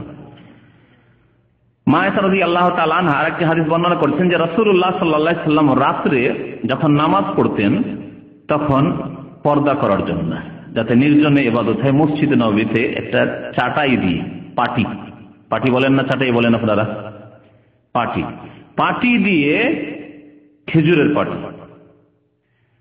পাটিতে ঘিরে দিতেন, ওই ঘেরা থাকতো, লোকজন আসলে নির্জনে ইবাদত করছেন। কানালে রাসূলুল্লাহ সাল্লাল্লাহু আলাইহি ওয়াসাল্লাম হাসিরুন, একটি পাটি ছিল, চাটাই ছিল, ওয়া কানা ইউহাজ্জিরুহু মিনাল লাইল, রাতে ওটা দিয়ে ঘিরে দিতেন, তারপরে তাহাজ্জুদ পড়তেন। ফায়াসাল্লি ফিহি ফাজাআলান নাস ইউসাল্লুনা বিসসালাতিহি, লোকেরা যখন জানতে পারল যে পাটির আড়ে রাসূলুল্লাহ সাল্লাল্লাহু আলাইহি ওয়াসাল্লাম তাহাজ্জুদ পড়ছেন, পাটির পিছন থেকেই তারা রাসূলুল্লাহ সাল্লাল্লাহু আলাইহি ওয়াসাল্লামের ইক্তেদা করে তাহাজ্জুদেও ইক্তেদা করা, মুক্তাদি হয়ে শুরু করতেন। ওয়ায়াবসুতু বিন্নাহ, রাসূলুল্লাহ সাল্লাল্লাহু আলাইহি ওয়াসাল্লাম যখন দিন হইতো তখন বিছিয়ে দিতেন, যাতে যারা দিনে আসবে না বুঝতে পারে যেখানে কি হচ্ছে না হচ্ছে, দিনে বিছিয়ে দিয়ে ওর উপরে নামাজ দিত, মসজিদে বিছানো থাকতো। ফাসাবু যাতা লাইলাতিন, এক রাত সাহাবায়ে কেরামরা জানতে পেরে একবারে ঝাঁপিয়ে পড়েছেন যে আজকে আল্লাহ রাসূল সাল্লাল্লাহু আলাইহি ওয়াসাল্লামের পেছনে তাহাজ্জুদের নামাজ জামাত সহকারে পড়ব, ভিড় করেছেন। ফাকালা, রাসূলুল্লাহ বললেন, ইয়া আইয়ুহান নাস আলাইকুম মিনাল আমালি মা তুতিকুন। রাসূলুল্লাহ সাল্লাল্লাহু যেহেতু তাহাজ্জুদ পড়ে দীর্ঘক্ষণ 4 ঘন্টা 5 ঘন্টা 6 ঘন্টা তাহাজ্জুদ পড়তেন। আল্লাহ পাক সূরা মুজাম্মিলে এই অবস্থাকে উল্লেখ করেছেন শুরুতে, প্রথম আয়াত, ইয়া আইয়ুহাল মুজাম্মিল কুমিল লাইলা ইল্লা কালিলা নিসফাহু আবিনকুস মিনহু কালিলা আও জিদ আলাইহি ওয়ারাত্তিলিল কুরআনা তারতিলা। আল্লাহ পাক আদেশ করেছেন রাসূলুল্লাহ সাল্লাল্লাহু আলাইহি ওয়াসাল্লামকে যে হে নবী, রাত্রে অল্প সময় ছাড়া বাকি সারা রাত তুমি কি করো? কুমিল লাইল, কিয়াম করো, তাহাজ্জুদ পড়ো। কুমিল লাইলা ইল্লা কালিলা, রাত্রে অল্প সময় ছাড়া বাকি সারা রাত তুমি তাহাজ্জুদ পড়ো। নিসফাহু, তার ব্যাখ্যাও আল্লাহ করছেন যে এর ব্যাখ্যা কি? নিসফাহু, কমপক্ষে অর্ধেক রাত, 10 ঘন্টা রাত হলে 5 ঘন্টা, মাগরিব থেকে নিয়ে ফজর আজান হওয়া পর্যন্ত 5 ঘন্টা তাহলে করতেন রাসূলুল্লাহ সাল্লাল্লাহু আলাইহি ওয়াসাল্লাম। আও ইনকুস মিনহু কালিলা, কখনো কখনো এর সাথে কম করেন, অর্থাৎ 1/3 যদি হয়, আর যদি 9 ঘন্টা হয় তাহলে 3 ঘন্টা হয়, 10 ঘন্টা 12 ঘন্টা যদি হয় তাহলে আরো বেশি হয়, এইভাবে 4 ঘন্টা, 3.5-4 ঘন্টা। আউজিদ আলাইহি, অথবা এর চাইতে বেশি। নবী সাল্লাল্লাহু আলাইহি ওয়াসাল্লাম এই আয়াতের উপর বা এই অংশটুকুর উপর আমল করতে গিয়ে রাতের 2/3 অংশ তাহাজ্জুদ পড়তেন, অর্থাৎ 7 ঘন্টা 8 ঘন্টা তাহাজ্জুদ পড়তেন। সুবহানাল্লাহ, আমরা 1 ঘন্টার কথা চিন্তা করতে পারি না। 1 ঘন্টা যদি কোনো মসজিদের নামাজে অনেক লম্বা, রমজান মাসে তাও। আর সারা বছর 11 মাস চলে যাচ্ছে, হয়তো বলতে পারবেন না যে কোন রাতে আমি 1 ঘন্টা আল্লাহ পাকের ইবাদত বন্দেগী নফল তাহাজ্জুদ পড়েছি, আল্লাহর কাছে কেঁদে দোয়া করেছি, সিজদায় পড়ে থেকেছি, বলতেই পারবেন না হয়তো। এই যদি আমাদের আমল নামার অবস্থা হয়, তাহলে কোথায় আমরা রয়েছি, কোথায় রাসূলুল্লাহ সাল্লাল্লাহু আলাইহি ওয়াসাল্লামের আমল? সাহাবায়ে কেরামরা এত মেহনত করে ইবাদত বন্দেগী করতে কষ্ট হবে তাদের, নবী সাল্লাল্লাহু আলাইহি ওয়াসাল্লাম করতেন। নবী সাল্লাল্লাহু আলাইহি ওয়াসাল্লামের যে শক্তি ক্ষমতা ছিল, ঈমানি ক্ষমতা, দৈহিক ক্ষমতা, তা অনেক সাহাবায়ে কেরামের ছিল না, বা সবারই ছিল না বললেই চলে। বললেন একদিন রাসূলুল্লাহ, ইয়া আইয়ুহান নাস, হে মানব সকল, আলাইকুম মিনাল আমালি মা তুতিকুন, তোমরা সেই আমলগুলি করো যেগুলি তোমরা পারো। একদিন তোমরা আমার সাথে 5 ঘন্টা তাহাজ্জুদ পড়বে, তারপরে দিনে তোমরা নিজের রুজি রোজগারি করতে পারো, সারাদিন ঘুমাবে। আজকালকার জামানার মানুষের অবস্থা, কিয়ামুল লাইল করেছে রমজান মাসে, শবে কদর করেছে, লাইলাতুল কদর, তারপরে দিনে শুয়ে আছে। শুইতে গিয়ে জোহরও গেছে অনেকে, এমনও কিছু লোক আছে। আবার জোহর পর আবার দিল টান ঘুম, আসরের খোঁজ খবর নেই। অনেকে আসর পর ঘুমায়, ইফতারির সময় খিদায় আছে, ওই সময় আল্লাহ পাকের কাছে একটু দোয়া করবে, কোরআন তেলাওয়াত করবে, আসর পর ঘুমাচ্ছে। তো এমন যদি হয় তাহলে কি ইবাদত হইল? নবী সাল্লাল্লাহু আলাইহি ওয়াসাল্লাম বললেন যে ওই আমলগুলি করো যে আমলগুলি তোমাদের পক্ষে সম্ভব। ফাইনাল্লাহ লা ইয়ামাল্লু হাত্তা তামাল্লু, আল্লাহ পাক অতক্ষণ ক্লান্ত হবেন না যতক্ষণ তোমরা ক্লান্ত না। অর্থাৎ আল্লাহ কি ক্লান্ত হন? মানে আল্লাহ পাক তোমাদের নেকি দিতে দিতে বিরক্তি বোধ করবেন না, বিরক্ত হবেন না। আল্লাহ ক্লান্ত হবে, আল্লাহর বিরক্ত হওয়া হচ্ছে যে তোমরা নেকি কত করবে করো না, আল্লাহ পাক বিরক্ত হবেন না যে এত কাজ করছে কি করে দেবো আমি। আপনার যদি লেবার খুব বেশি কাজ করে আর যদি ওভার টাইম খুব বেশি চলে আসে, অনেক সময় বিরক্তি আসে, এত ওভার টাইম কি করে আমি পয়সা দেবো, কি করে এত পেমেন্ট করবো, বিরক্তি আসতে পারে। আল্লাহ পাকের কাছে সেই বিরক্তি নাই। ফাইনাল্লাহ লা ইয়ামাল্লু হাত্তা তামাল্লু, তোমরাই ক্লান্ত হয়ে যাবে, তোমাদের কাজে অনীহা চলে আসবে, তোমাদের অভক্তি বা বিরক্তি চলে আসবে, তখন তোমরা ভেঙে পড়বে, আর পারছি না। আল্লাহ পাক রব্বুল আলামিনের অবস্থা এরকম হবে না যে আল্লাহ আর নাকি দিতে পারছি না, এরকম হবে না। ওয়াইন আহাব্বাল আমাল ইলাল্লাহি মা দুওয়া আলাইহি ওয়াইন কাল্লা, সবচেয়ে প্রিয় আমল হচ্ছে যে আমল স্থায়ী হয় যদিও কম হয়। তোমরা 4 ঘন্টা 5 ঘন্টা তাহাজ্জুদ আমার মতো পড়িও না, তোমরা 1 ঘন্টাই করো, 1.5 ঘন্টাই করো, 2 ঘন্টাই করো, কিন্তু স্থায়ী করার চেষ্টা করো। ওয়াকানা আলু মুহাম্মাদিন সাল্লাল্লাহু আলাইহি ওয়াসাল্লাম, আয়েশা রাদিয়াল্লাহু তাআলা বলছেন রাসূলুল্লাহ সাল্লাল্লাহু আলাইহি ওয়াসাল্লামের পরিবারগণ কি করতে, এজা আমেলু আমালান আসবাতুহু, যে কোনো আমল করলে স্থায়ীভাবে করতেন। এমন না যে একদিন 2 দিন করলেন, 1 সপ্তাহ 2 সপ্তাহ করলেন, তারপরে ছেড়ে দিলেন, গেল, মাসকে মাস নেই। নামাজের ক্ষেত্রেও, রোজার ক্ষেত্রে এমন নয় যে 1 মাসে হয়তো 5টি 7টি নফল রোজা রাখলাম, আর 1 মাসে 2 মাস 3 মাস 4 মাস রোজাই নেই নফল, এমন কাজ করতেন না সাহাবায়ে কেরামরা।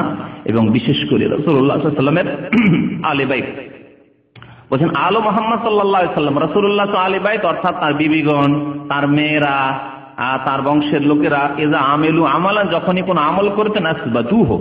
আর কি হাদিস রয়েছে মা আয়েশা রাদিয়াল্লাহু তাআলা আনহা সম্পর্কে স্বয়ং, যে মা আয়েশা রাদিয়াল্লাহু কোন আমল শুরু করে দিলে সেটা স্থায়ীভাবে করতেন। সোমবারের রোজা নিয়মিত করে যাচ্ছেন, বৃহস্পতিবার রোজা নিয়মিত করে যাচ্ছেন, তাহাজ্জুদ পড়ছেন নিয়মিত পড়ে যাচ্ছেন। এইভাবে তারা স্থায়ীভাবে নফল মুস্তাহাব আমলগুলি করতেন। একবার আয়েশা রাদিয়াল্লাহু তাআলা আনহাকে এক তাবেঈ আলকামা জিজ্ঞেস করছেন যে হালকানা রাসূলুল্লাহ সাল্লাল্লাহু আলাইহি ওয়াসাল্লাম ইয়াখতাসু মিনাল আইয়ামি শাইআন, রাসূলুল্লাহ সাল্লাল্লাহু আলাইহি ওয়াসাল্লাম কি বিশেষ কোন দিনে কোন বিশেষ আমল করতেন বা বিশেষ রাতে?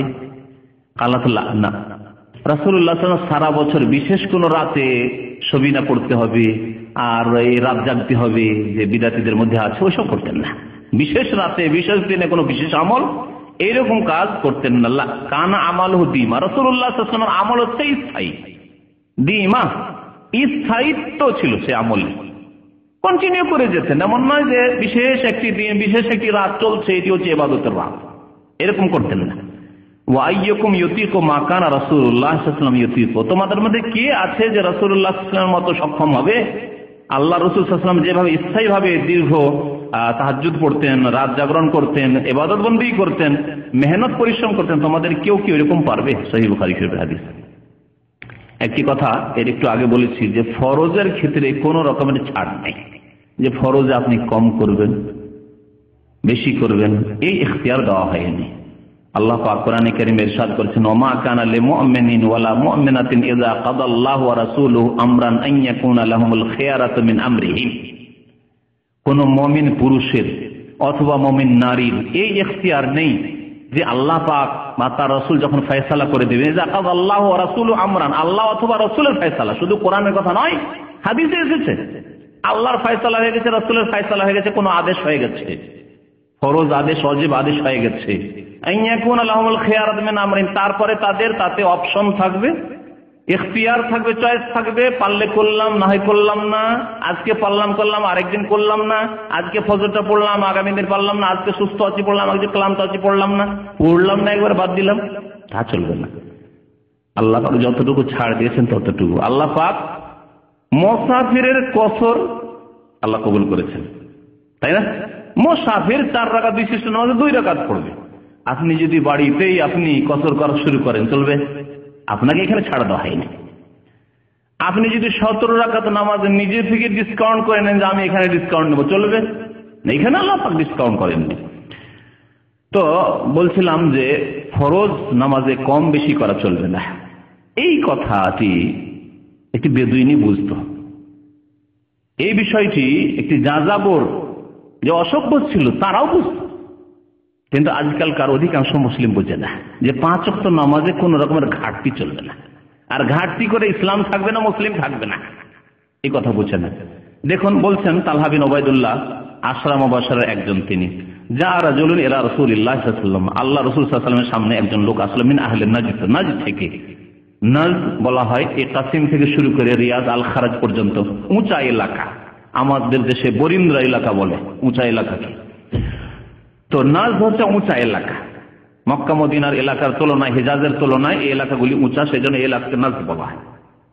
সায়ের রাত, মাথার চুলগুলি বিক্ষিপ্ত হয়েছিল, পয়সা নেই যে চিরুনি করবে, অভাব, তেল নেই তার কাছে, বিক্ষিপ্ত চুল নেই। ইউসমাউ দাউইউ সাউতিহি, গুনগুন গুনগুর করে কি বলছে যেন মনে মনে আর আসছে, গরিব মানুষ, জীর্ণ শীর্ণ অবস্থায়। ওয়ালা ইফতাহু মা ইয়াকুল, মনে মনে কি যে বলছে বোঝাও যায় না কি বলছে। হাত্তা দানা, একেবারে নিকটবর্তী হলো রাসূলুল্লাহ সাল্লাল্লাহু আলাইহি ওয়াসাল্লাম। ফাইদা হুয়া ইয়াসাল আনিল ইসলাম, নতুন মুসলিম হয়েছে, ইসলাম সম্পর্কে জিজ্ঞাসা করলো যে আপনি ইসলামের একটু এক্সপ্লেন করুন, ইসলামের একটু ব্যাখ্যা করুন যে ইসলাম কি, কেমন করে আমি ইসলাম পালন করব, ইসলাম কি জিজ্ঞাসা করলো।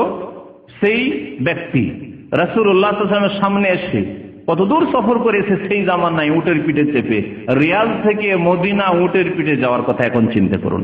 আজকালকার মতো রাস্তা নেই, সব পাহাড় আর পর্বত আর মরুভূমি, সব গিয়ে জিজ্ঞাসা করছেন ইসলাম সম্পর্কে। ইসলাম মানে আপনার খেয়াল খুশি কাজ নাই। জবাব দিচ্ছেন রাসূলুল্লাহ সাল্লাল্লাহু আলাইহি ওয়াসাল্লাম, প্রথম জবাব খামসু সালাওয়াতিন ফিল ইয়াউমি ওয়াল লাইলা। আমি এই হাদিসটি বহুবার আপনাদেরকে শোনাই, শুধু এই বেনামাজিগুলিকে নামাজি করার জন্য, আধা নামাজিগুলিকে ফুল নামাজি করার জন্য, খেয়াল খুশি নামাজ পড়া লোকদেরকে আসলে আল্লাহর গোলাম বানানোর জন্য, মনের গোলাম নয়। খামসু সালাওয়াতিন ফিল ইয়াউমি ওয়াল লাইলা, রাত এবং দিনে 5 ওয়াক্ত নামাজ পড়ার নাম হচ্ছে ইসলাম। সুবহানাল্লাহ। 5 ওয়াক্ত নামাজ না পড়লে খামসু করতে হবে, আর বা চলবে না, 3 চলবে না, 2 চলবে না, কোনদিন বেশি পড়লাম কোনদিন কম পড়লাম, এটা চলবে না। রাত দিনে 24 ঘন্টায় 5 ওয়াক্ত নামাজ পড়তে হবে। ফাকালা হাল আলাইয়া গায়রুহা, জিজ্ঞাসা করছে ইয়া রাসূলুল্লাহ এছাড়া কি আর কোন নামাজ পড়তে হবে, মানে ফরজ হিসাবে? বললেন রাসূলুল্লাহ সাল্লাল্লাহু আলাইহি ওয়াসাল্লাম আর কোন নামাজ, ফরজ কোন নামাজ নেই। ফরজ ওয়াজিব নামাজ হচ্ছে 5 ওয়াক্ত নামাজ, 17 রাকাত নামাজ। তোমার মুক্তির জন্য, তোমার জান্নাত পাওয়ার জন্য, তোমার পাস করার জন্য এই নামাজ লাগবেই, 17 রাকাত নামাজ। ইল্লাম তাতাওয়া, তবে যদি তুমি নফল হিসাবে পড়ো, যেগুলি তোমার ফরজ করা হয়নি, তার মধ্যে সুন্নতে রাতেবা আছে, ভিতর আছে, কিছু সুন্নতে মুআক্কাদা আছে, কিছু এমনি নফল আছে, কিন্তু ফরজ নয় সেগুলি, হয় সুন্নত নয় মুস্তাহাব, নফল আছে। কালা রাসূলুল্লাহ সাল্লাল্লাহু আলাইহি ওয়াসাল্লাম, রাসূলুল্লাহ সাল্লাল্লাহু আলাইহি ওয়াসাল্লাম বলেন সিয়াম রমজান, আর ইসলাম হচ্ছে রমজান মাসের সিয়াম পালন, রোজা রাখার নাম। ইসলামের ব্যাখ্যা যখন জিজ্ঞেস করলে 5 ওয়াক্ত নামাজ প্রথম ঠিক করে নিয়ে রমজান মাসে রোজা রাখা, যেটা আমির গরিব সবাইকে করতে হবে। আমিরকেও 5 ওয়াক্ত নামাজ পড়তে হবে, আর গরিবকেও পড়তে হবে, পয়সাওয়ালাকেও পড়তে হবে। নামাজের কোনো বিকল্প নেই। আমাদের দেশে বিদআতের নামাজের কাফারা দেয়, নামাজ পড়ুক আর না পড়ুক, পয়সাওয়ালারা বেশি কাফারা দিতে পারবে, মরার সময় কাফারা দিয়ে দিলে ও জান্নাতে পাঠিয়ে দেবো টোয়া করে, কোনোদিন হবে না, অসম্ভব কথা। নামাজের কোনো মূল্য নেই, বিকল্প যে নামাজ পড়লাম না আর নামাজের মূল্য দিয়ে এত টাকা দিয়ে আমি মুক্তি পেয়ে যাবো, এইরকমের মূল্য নেই, এরকম বিনিময় নেই। নামাজ পড়েই আদায় করতে হবে। তো বলছেন অসিয়াম রমজান, রমজান মাসের রোজা। কালা হাল আলাইয়া গাইরু, তারপর আরেকটি বিষয় এখানে বলা যেতে পারে, রমজান মাসের রোজা কেউ যদি না রাখতে পারে তাহলে তার জন্য স্থায়ীভাবে রোগী অথবা অত্যন্ত বিরুদ্ধ হয়ে গেছে, ফিদিয়ার ব্যবস্থা আল্লাহ কোরআনে বলেছেন। যে এক এক রোজার বিনিময়ে ফি দিয়ে দাও, হ্যাঁ 1.5 কেজি করে চাউল দিয়ে দাও, রোজার নাকি পাওয়া যাবে? একজন বৃদ্ধ 80 বছর বয়সে 90 বছর মানুষ রোজা রাখতে পারে না বা স্থায়ী রোগী, তার জন্য রোজার বিকল্প আল্লাহ পাক দিয়েছেন, কিন্তু নামাজের বিকল্প 1 লক্ষ টাকা এক রাকাতের জন্য দেব, চলবে না? কোটি কোটি টাকা যাদের আছে তারা তো বলতে পারে ফজরের নামাজ পড়া সম্ভব হচ্ছে না, সুতরাং কত টাকা লাগবে, লক্ষ লক্ষ টাকা দিয়ে দেবো ফজরের নামাজের বিনিময়ে, হবে না, আল্লাহ পাক কবুল করবেন না। তাহলে এই কয় পয়সার গ্রাম্য কাফারা আদায় করা আর গ্রামের লোকদের পেট ভরা, সর্দার মন্ডলদের মাতাব্বরদের, হিসাব করে আর কিছু হবে না, দুনিয়াও নষ্ট হবে আর আখিরাতও নষ্ট হবে। এই হারাম খেয়ে না দুনিয়ায় শান্তি পাওয়া যাবে না আখিরাতে শান্তি। ওয়াসিয়ামে রমজান, রমজান মাসে রোজা রাখতে হবে হচ্ছে ইসলাম। কাল হাল আলাইয়া গায়রুহু, রমজানের রোজা ছাড়া আর কিছু করতে হবে? কাল আল্লাহ, আর কোন রোজা ফরজ নেই সারা বছরে, তবে ইল্লান তাতাওয়া, তবে কোন নফল রোজা রাখো, শাওয়াল মাসে 6টি রোজা রাখো, নবী সাল্লাল্লাহু আলাইহি ওয়াসাল্লামের ফজিলত বলেছেন যে আরাফার রোজা রাখো, মুহররমের আশুরার রোজা রাখো, এইভাবে যেসব রোজা রয়েছে, মাসে 3টি করে রোজা রয়েছে, সোমবার বৃহস্পতিবার রোজা রয়েছে, সব রোজা রাখো, নফল করো, অসুবিধা নেই। কাল ওয়াজাকারা রাহু রাসূলুল্লাহ সাল্লাল্লাহু আলাইহি ওয়াসাল্লাম যাকাত, যাকাতের কথা উল্লেখ করলেন, পয়সা থেকে যাকাত রয়েছে। কাল হাল আলাইয়া গায়রুহা, যাকাত ছাড়া আর কিছু লাগবে, 2.5% ছাড়া। কাল আল্লাহ ইল্লা আন তাতাওয়া, আর কিছু নেই, তবে তুমি যদি নফল দান খায়রাত করো, সাদকা করো তো ভালো কথা। ফাআদবারা রাজুল, ওই লোকটি চলে যাচ্ছে, বিদায় নিচ্ছে।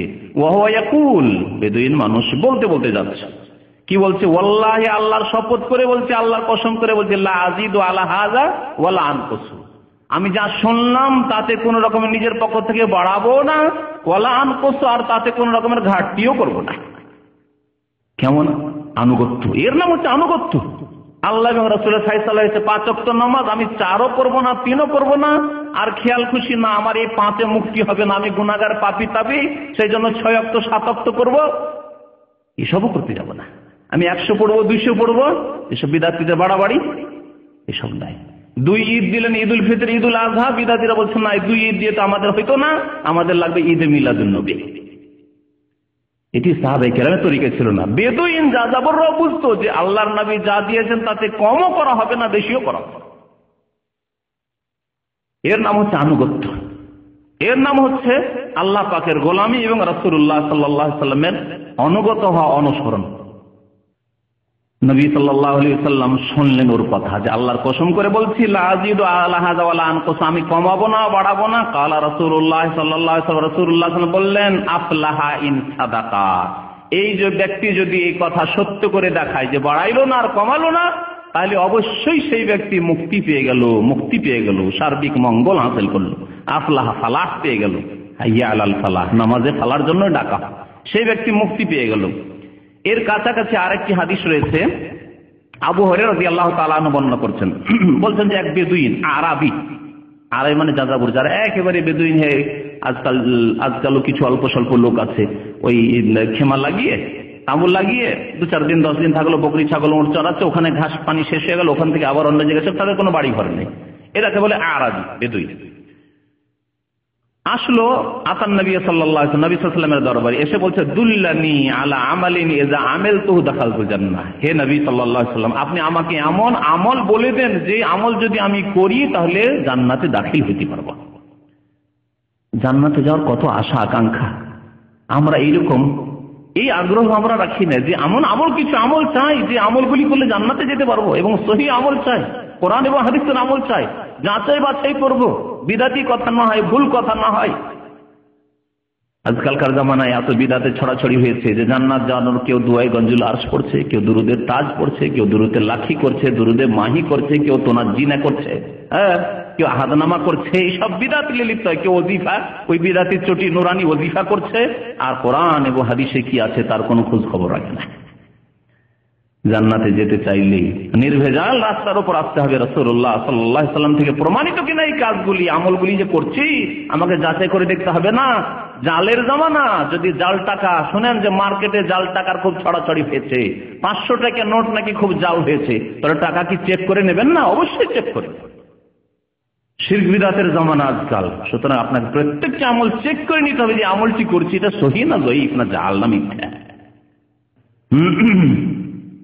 জান্নাতে যাব এরকম কোন আমল বলে দেন। নবী সাল্লাল্লাহু আলাইহি ওয়াসাল্লাম বলেন তা'বুদুল্লাহ ওয়া লা তুশরিকু বিহি, একমাত্র আল্লাহর ইবাদত করবে, আল্লাহর সাথে কাউকে শরীক করবে না। ও তুকিমুস সালাতাল মাকতুবা, ফরজ নামাজ আদায় করবে। 2 নম্বরে বলেন ও তুআদ্দিস যাকাতাল মাফরুজা, ফরজ যাকাত আদায় করবে। ও তাসুম রমজান, রমজান মাসে রোজা রাখবে। কাল ওয়াল্লাযী নাফসি বিয়াদিহি, সেই ব্যক্তি বলছে আল্লাহর কসম করে বলছি যার হাতে আমার প্রাণ রয়েছে, জীবন রয়েছে, লা আজিদু আলা হাযা, আমি এর বেশি করব না, ফরজ এর বেশি করব না। অল্প আমলও যদি হয় কিন্তু ফরজ অজিবকে আপনি ঠিক রেখেছেন, তাহলে জান্নাত পাওয়া যাবে। যদি আপনি শিরক বিদআত না করেন, বাড়াবাড়ি না করেন, ঘাটতি ফরজে না করেন, নামাজই আপনি ঘাটতি করে দিচ্ছেন এইরকম না করেন, আপনি রোজায় ঘাটতি করে দিচ্ছেন, যাকাতে ঘাটতি করে দিচ্ছেন এইরকম কাজ না করেন, কাবিরা কোনো হারাম করছেন এইরকম যদি না করেন, সুদ খাচ্ছেন, ঘুষ খাচ্ছেন, এইসব কাজ যদি না করেন, তাহলে রাস্তা কত সহজ জান্নাতের। ফালাম্মা ওয়াল্লা, এই লোকটি এ কথা বলে চলে যাচ্ছে। কালান নবী সাল্লাল্লাহু আলাইহি ওয়াসাল্লাম, নবী করিম সাল্লাল্লাহু আলাইহি ওয়াসাল্লাম বললেন মান সাররাহু আন ইয়ানজুরা ইলা রাজুলিন মিন আহলিল জান্নাহ ফালইয়ানজুর ইলা হাযা, কেউ যদি জান্নাতের লোককে দেখতে ইচ্ছা করে তাহলে এই লোকটিকে দেখে নিক। যা যাবো বকরি চড়াই, উট চড়াই, সেই লোকটি সম্পর্কে বলছেন রাসূলুল্লাহ সাল্লাল্লাহু আলাইহি ওয়াসাল্লাম মান সাররাহু আন ইয়ানজুরা ইলা রাজুলিন মিন আহলিল জান্নাহ, কেউ যদি জান্নাতের লোক দেখতে চায় ফালইয়ানজুর ইলা হাযা, এই লোকটিকে দেখে, এই লোক জান্নাতে। এই জন্য সে 5 ওয়াক্ত নামাজে ওয়াদা করলো কোনো ঘাটতি করব না, যাকাতে কোনো ঘাটতি করব না, আমি একমাত্র আল্লাহর ইবাদত করব, শিরক করব না, কবর মাজারে যাব না শিরক করতে, সেখানে পাবো বলে যাব না, তারকে দেব বলে যাব। যদি কবরে যেতে হয় কাঁচা কবরে যেতে হবে গ্রামের, যে তাদেরকে দেব, তাদেরকে সালাম দেব, তাদের কাছে দোয়া করব না, তাদের জন্য দোয়া করবো আল্লাহ পাকের কাছে, আল্লাহ এরা গুনাহগার হয়ে হয়তো রয়েছে, এদের কবরে হয়তো আযাব রয়েছে, আল্লাহ এদের মাফ করে দাও, এই জন্য যাব। আর কবরে গেলে কিছু পাবো, চাদর চড়িয়ে আসবো, মনের আশা পূরণ হবে, বাসনা পূরণ হবে, এসব শিরক করতে যাই না, তাহলে জান্নাত পাওয়া যাবে। নবী করিম সাল্লাল্লাহু আলাইহি ওয়াসাল্লাম জান্নাতের নিশ্চয়তা দিলেন কেউ যদি 5 ওয়াক্ত নামাজ আদায় করে।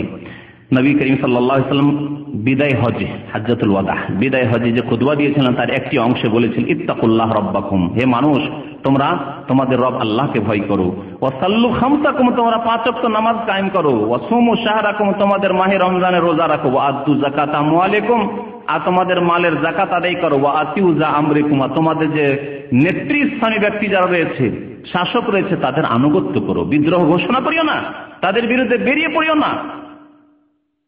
তাদখুলু জান্নাত রাব্বিকুম, তাহলে তোমরা রবের জান্নাতে প্রবেশ করবে, রবের জান্নাতে প্রবেশ করবে। সাল্লু খামসাকুম, 5 ওয়াক্ত নামাজ পড়লে নবী করিম সাল্লাল্লাহু আলাইহি ওয়াসাল্লাম বলছেন আবু উমামার ছাত্র তাবেঈ, যে আবু উমামাকে জিজ্ঞেস করলাম যে আপনি রাসূলুল্লাহ সাল্লাল্লাহু আলাইহি ওয়াসাল্লামের কাছে কখন শুনেছেন এই কথাটি? বলছে হাযাল হাদিস সামিতু আনা ইবনু 30 সানা, এই হাদিসটি আমার বয়স যখন 30 বছর তখন শুনেছি।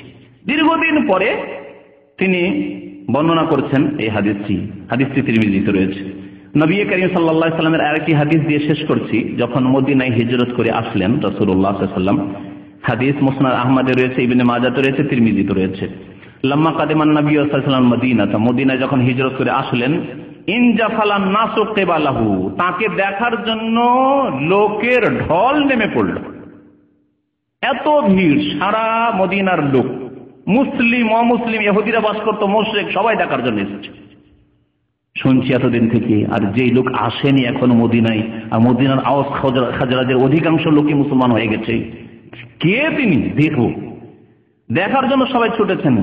আর সবাই বলছে, সবারই মুখে এক কথা, কাদেমা রাসূলুল্লাহ সাল্লাল্লাহু আলাইহি ওয়াসাল্লাম, কাদেমা রাসূলুল্লাহ সাল্লাল্লাহু আলাইহি ওয়াসাল্লাম। বলছেন বর্ণনাকারী আব্দুল্লাহ বিন সালাম, ইহুদিদের সবচেয়ে বড় আলেম মদিনার ছিলেন তিনি, ইহুদি ধর্মের আলেম ছিলেন, রাদিয়াল্লাহু তাআলা, পরে মুসলমান হয়ে গেছিলেন। বলছেন যে সবারই মুখে শুধু এক কথাই শুনছি যে আল্লাহ রাসূল সাল্লাল্লাহু আলাইহি ওয়াসাল্লাম চলে এসেছেন, আল্লাহ রাসূল আগমন করেছেন, আল্লাহ রাসূল আগমন করেছেন সাল্লাল্লাহু আলাইহি ওয়াসাল্লাম। বলছেন ফাজিয়াতু ফিন্নাস, সবাই আসে, আমিও আসলাম, যদিও ইহুদি, দেখতে যাই, দেখি, তামাশা দেখতে অনেকে আসে, হয়তো মতের মিল নেই কিন্তু তামাশা দেখার জন্য অনেকে আসে। ফাজিয়াতু ফিন্নাস লিআনজুরা, দেখা যায়। ফালাম্মা তাবায়্যানতু ওয়াজহাহু, যখন রাসূলুল্লাহ সাল্লাল্লাহু আলাইহি ওয়াসাল্লামের মোবারক চেহারা খুব গাঢ়ভাবে দেখলাম, ভালো করে দেখলাম, ভালো দৃষ্টি দিয়ে দেখলাম, আরাফতু আন্না ওয়াজহাহু লাইসা ওয়াজহু কাযযাব, আমার ইয়াকিন হয়ে গেল, দৃঢ় বিশ্বাস হয়ে গেল যে এত সুন্দর চেহারা, এত নুরানি চেহারা, এত বরকতময় চেহারা কোনদিন মিথ্যুক চেহারা হতে পারে না, মিথ্যাবাদীর চেহারা, মুখমণ্ডল হতে পারে না। বিশ্বাস হয়ে গেল ইহুদিদের আলেম, কিন্তু আল্লাহ পাক হিদায়াত করবেন, অন্তরকে ফিরিয়ে দিয়েছেন আল্লাহ পাক। ফাকান আউওয়ালা শাইইন সামিআতুহু তাকাল্লামা বিহি। রাসূলুল্লাহ সাল্লাল্লাহু আলাইহি ওয়াসাল্লাম সর্বপ্রথম যে কথাটি মদিনায় কদম রেখে বসে যে কথাটি বলেছিলেন, আন কালিয়া আইয়ুহান নাস, হে মানব সকল, হে মানব সকল, আফসুস সালাম, তোমরা বেশি বেশি সালামের প্রচার করো। সালামের প্রচার করলে মহব্বত বাড়বে, ভালোবাসা বাড়বে, মনের কালিমা হিংসা বিদ্বেষ দূর হবে, শত্রুতা দূর হবে, ভুল বুঝাবুঝি দূর হবে। সালাম যদি দেন, আগে থেকে হয়তো কি এরকম ধারণা আছে লোকটি আমার শত্রু বা লোকটি আমার মতের বিরোধী, লোকটি আমার তরিকায় নাই, সালাম আলাইকুম আগে থেকে দিলেন, না রে আমার ধারণা তো ভুল ছিল, লোকটি সম্পর্কে ভাবছিলাম যে না আমাদের হয়তো ঘৃণা করে বা আমাদের অহংকারী, কত রকমের যে আপনার অন্তরে অসহসা ছিল। আজকাল আকীদার ইখতিলাফ, হয়তো ভাবছিলেন লোকটি বিদাতি, যখন সালাম দিল না আগে থেকে সালাম দিন, তার মানে একবারে কঠোর না, লোক চলার মতো লোক। যদি এইরকম ধারণা থাকে কোনো ব্যক্তি সম্পর্কে যে লোক অহংকারী, যখনই সালাম দিল, কে বললো অহংকারী? অহংকারী হয়ে আমাকে সালাম দেয়, আগে থেকে সালাম দিয়ে দিচ্ছে আমাকে, কত রকম ভুল দূর হবে। একবার হয়তো রাস্তায় সালাম দিয়েছিল, খেয়াল করেনি, আপনার মনে উল্টো ধারণায় না এ অহংকারী, সালামের জবাবই দেয় না। আর একদিন দেখছেন আপনাকে দেখতে পেয়েছে, আগে থেকে সালাম দিচ্ছে, সালাম আলাইকুম সালাম দিচ্ছে, আপনার সব ভুল ধারণা দূর হয়ে গেল, না ভুল কথা, তাহলে সেদিন খেয়াল করেননি হয়তো। অনেক ফায়দা রয়েছে, ভালোবাসা জন্মাবে, অন্তরে যে সব শত্রুতা বা ভুল বুঝাবুঝি আছে সেগুলি দূর হবে। আফসুস সালাম আত এমতাম, আর গরিবদেরকে অন্নদান করো, গরিবদেরকে দিতে হবে। আর যারা সচ্ছলদের মধ্যে যারা নেক লোক, সৎ লোক, তাদেরকে খাওয়ান, যেমন নবী সাল্লাল্লাহু আলাইহি ওয়াসাল্লাম বলেছেন। ওয়াসিলুল আরহাম, আর তোমরা আত্মীয়দের সাথে সুসম্পর্ক রাখো। ওয়াসাল্লু বিল-লাইলি ওয়ান-নাসু নিয়াম, আর তোমরা রাতে নামাজ পড়ো যখন মানুষ ঘুমিয়ে থাকে। তাদখুলুল জান্নাতা বিসালাম, তাহলে তোমরা সহি সালামত নিরাপদে জান্নাতে যেতে পারবে। তাহলে জান্নাতে যাওয়ার জন্য সালামের প্রচার করতে বললেন নবী করিম সাল্লাল্লাহু আলাইহি ওয়াসাল্লাম, যদিও সুন্নত কাজ, কিন্তু জান্নাতে যাওয়ার মাধ্যম রাস্তা। মানুষকে খাওয়াতে বললেন, খাওয়াবেন আপনি দুনিয়ার উদ্দেশ্য নয়, আল্লাহ সন্তুষ্টির উদ্দেশ্যে, জান্নাতে যাওয়ার রাস্তা। রাত্রে নামাজ পড়বেন, নফল নামাজ পড়বেন, তাহাজ্জুদের নামাজ পড়বেন, জান্নাতে যাওয়ার রাস্তা। নবী করিম আত্মীয়দের সাথে সুসম্পর্ক রাখবেন। অনেকে হয়তো নামাজে ভালো, কিন্তু আত্মীয়দের সাথে সম্পর্ক রাখে না, আত্মীয়দের সাথে মনোমালিন্য, ভাই ভাই সম্পর্ক রাখে না, বাবা মায়ের সাথে সম্পর্ক রাখে না, শ্বশুর বাড়ির সাথে সম্পর্ক খারাপ, বিভিন্ন লোকের সাথে সম্পর্ক, গ্রামের লোকের সাথে সম্পর্ক খারাপ। শুধু আপনার নামাজ দিয়ে তো জান্নাতে যাওয়া যাবে না। জান্নাতে গেলে যেমন ইবাদতের দিক ঠিক থাকতে হবে, তেমন মুআমালাত, আদান প্রদান, চলাফেরার দিকটাও ঠিক থাকতে হবে। তাহলে তাদখুলুল জান্নাতা বিসালাম, সহি সালামত জান্নাতে যাবে। আল্লাহ পাক যেন বুঝার তৌফিক দান করেন। নবী করিম সাল্লাল্লাহু আলাইহি ওয়াসাল্লামের একটি হাদিস মহিলাদের সম্পর্কে বলছি শুধু, সেই হাদিসটি আবু নুআইম, ইমাম আবু নুআইম তার হিলিয়াতুল আউলিয়া নামক একটি কিতাব রয়েছে, হাদিসের সেই কিতাব উল্লেখ করেছেন। হাদিসটি সহিহ, আল্লামা নাসিরুদ্দিন আলবানী হাদিসটিকে সহিহ বলেছেন। আল মারআতু ইযা সাল্লাত খামসাহা, মহিলারা যদি 5 ওয়াক্ত নামাজ পড়ে, মহিলাদের দায়িত্ব পুরুষের চাইতে অনেক কম। মহিলাদের দায়িত্ব পুরুষের চাইতে অনেক কম।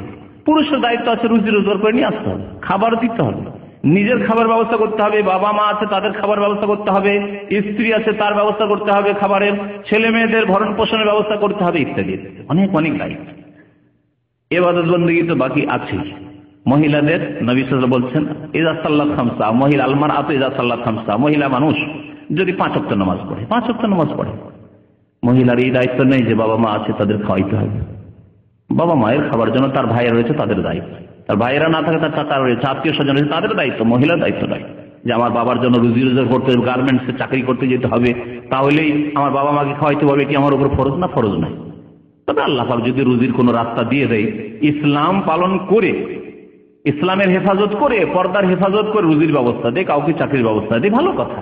কিন্তু ফরজ ওয়াজিব ঠিক রেখে, পর্দা ঠিক রেখে, ইবাদত বন্দেগী আল্লাহ পাকে ঠিক রেখে। ওয়াসামাত শাহরা, মহিলা যদি রমজান মাসে রোজা রাখে, ওয়াহাসানাত ফারজা, লজ্জা স্থানের হেফাজত করে, সতীত্বকে ঠিক রাখে, পর্দা হিজাব যদি ঠিক থাকে, ওয়া আতাআত বালাহ, স্বামীর যদি আনুগত্য করে, কয়টি কাজ হইল?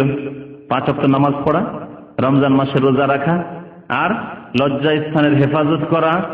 নারী পুরুষ উভয়কেই করতে হবে। আল্লাহ পাক কোরআনে কারিমে সূরা নূরে যেমন নারীদেরকে আদেশ করেছেন, এবং পুরুষদেরকেও আদেশ করেছেন, কুল্লিল মুমিনিনা ইয়াগুযু মিন আবসারিহিম ওয়া ইয়াহফাযু ফুরুজাহুম। ওই রকমই আল্লাহ পাক বলেছেন কুল্লিল মুমিনাতি ইয়াগুযুনা মিন আবসারিহিন্না ওয়া ইয়াহফাযনা ফুরুজাহুন্না।